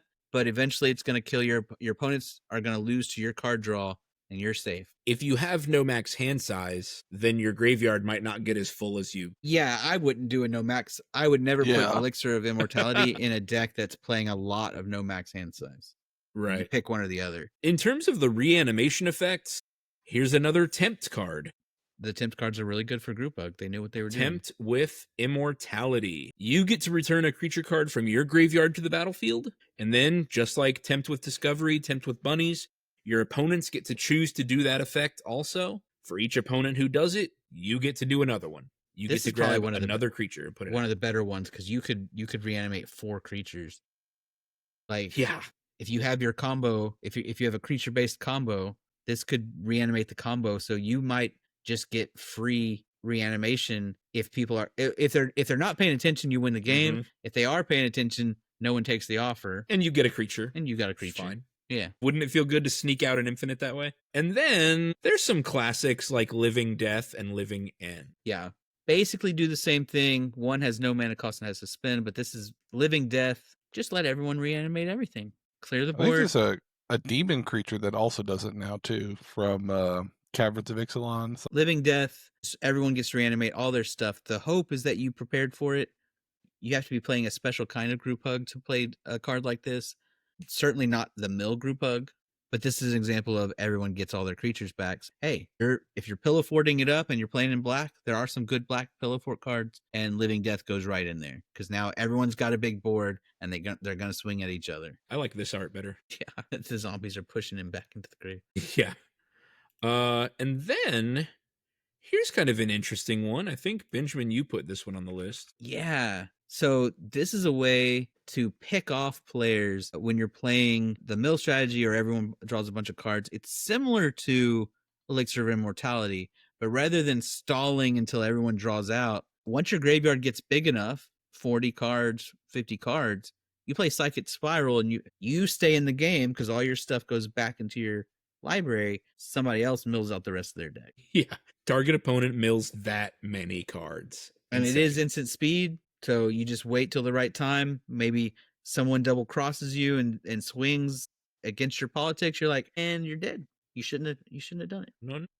I have an update. It's called Bringer of the Last Gift. Bringer of the Last Gift. And it looks rad. Whoa. It's the dinosaur bones. Yeah. That do it. Yeah. That is cool. If you cast it, each player sacrifices all other creatures they control. Each player returns all creature cards from their graveyard that weren't put there this way. Oh, yeah. Okay. Because they're doing the flip. That's awesome. Wow. All right. Last time we talked about ways to weaponize the gifts that you are giving your opponents, and we mentioned Zozu the Punisher. This is just an example. We're not saying that Zozu goes in every group hug deck that includes red. Right. We're just trying to use this as like a signpost, a flagship of things that you should look for. Yeah. Zozu says whenever a land enters the battlefield, Zozu the Punisher deals 2 damage to that land's controller. So just like Zozu is saying, hey, take whatever extra resource you've given them, punish them for it. You can do that with cards. You can do that with creatures entering. You can do that with whenever a creature attacks and Casting find ways spells. to make them pay the price for it. Here are some, especially for the card draw one, Psychosis Crawler. Yeah, if everyone's getting to draw cards, it pings them when you draw cards. Yeah, this is a 5-mana Phyrexian Horror. Its power and toughness are each equal to the number of cards in your hand. So your hand is big. It's a big creature. Whenever you draw a card, each opponent loses 1 life. This is how the game tips over from mid-game to late game. Yeah. And people start losing 5-6 cards a turn whenever you draw cards. And this last one was your darling. This last one was my white whale. I've fought for a long time, and I did already mention it. Forced Fruition. I just thought the effect was hilarious. Whenever an opponent plays a spell, that player draws 7 cards. I just kept saying, I want to use this card somewhere, but how can I not lose when I have it on the board? Because you heard me say earlier this episode, the best 7 cards in someone's hand ought to be able to help them win. And if I'm giving them 14 to 21 cards a turn, how do I come back? How do I top that? But Forced Fruition, if you want to help your opponents draw their decks, this is a card that can do it. Yeah. Likely one of those 7, 14, 21 is an enchantment removal or a permanent removal or something, so that, they'll draw 7, 14, 21, and then you won't be able to finish the game with this, and you just gave them huge card advantage. Huge card advantage, yeah. And again, that's why I like my Heliod deck. You get to play 1 spell. Yeah. One spell, draw your 7, pass the turn. Listener, we mentioned these ways to kind of close out a game. Group Hug is really all about sharing the resources, spreading the wealth. You decide how you want to win. You want to do Token Swarm? Great. You want to do... You're in great colors for it. Yeah. Using the commanders we showed earlier. You want to do things like Psychosis Crawler and Zozu the Punisher? Fine, right? You can kind of start bleeding it into Group Slug that just lets everyone have a bunch of resources. That's fine. Combo and Control and Pillow Fort are the most common ways that I've seen, right? You're amassing resources for a combo finish or to control the game until you overwhelm your opponents.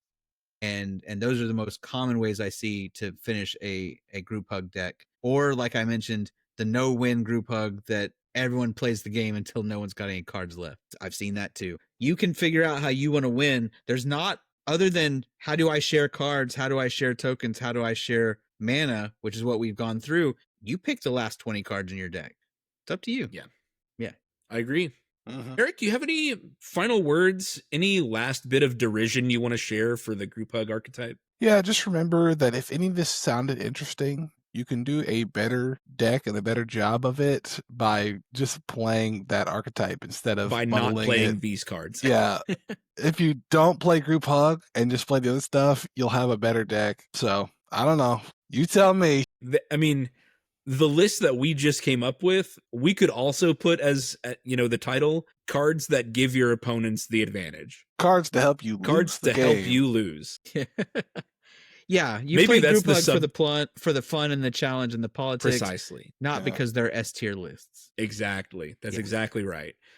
That's why I wanted to bring up Group Hug, because we are in the camp that Commander is about fun and self-expression. And it's because we play with our dedicated group of friends. The win rate is not that important to us. It was when we did the Ascension Classic. Yeah, it was the only thing that mattered. Hey, check out this playlist. It was when we did that, but whenever we're not in the Ascension Classic, the win rate, important, yeah. It's much, much less important than the cool explosive plays that we see during normal games. And in my opinion, a Group Hug deck enables more explosive plays. It's just fun to watch that for my opponents. Whenever Randy and I played at the shop without you guys the other day, and Randy's the one in our group who's been saying, like, Magic's kind of, I'm not feeling that fire like I used to. And when he and I played at the shop the other day with a couple randoms, he texted me afterwards and said, I had a lot of fun without Benjamin and Derek removing all my stuff. And you're the main problem. You've given him Stockholm Syndrome. Me? Yeah, you're the anytime a soul ring is getting removed on Randy's board, it's because of you. That's true. But Travis will remove his soul ring, and then he'll look at me. He's like, "How could you do this? Why would you do such a thing?" Thought we were friends. But I use that experience as just an example of Randy getting more joy from the game when he can see his deck go off. And if I can share that experience with other people occasionally by having a group hug deck in my arsenal, I find that fun. And listener, if that is a source of joy you get from Commander, then group hug is an option for you. Mm-hmm. And take that with the caveat that the win rate is lower. Your win rate is lower if you're running group hug. But if you're running group hug, winning is probably not your ultimate goal. Yeah. Cool. All right. Anything else? Benjamin, No. any words of wisdom? No, I think you nailed it. You're wise. You've ascended. Thank you, listeners, so much for listening. We are on the road to 1K. If you liked this archetype coverage, then please subscribe, share with your friends. You can contact us directly at mymythicalmeta@gmail.com. You can access our Patreon at patreon.com/mymythicalmeta. And anywhere on YouTube where our videos are, you can join our YouTube membership at the Metapod tier or the full hardness Metapod tier, which will get you all the same perks as our patrons. All right. Including access to our Discord. Okay? Okay. Thank you so much for listening. And Benjamin, Derek, especially Derek, man, I know you suffered these 2 episodes. Thank you guys for podding with me and being my great friends. Adios. Bye. Toodles. This episode was sponsored by Eldorado Gaming. Use the promo code META for 10% off your order. Please like, comment, subscribe, and share. This episode was edited by me, Travis Konishek, and our intro and outro music is by Tyler Heath of the Oh Hellos.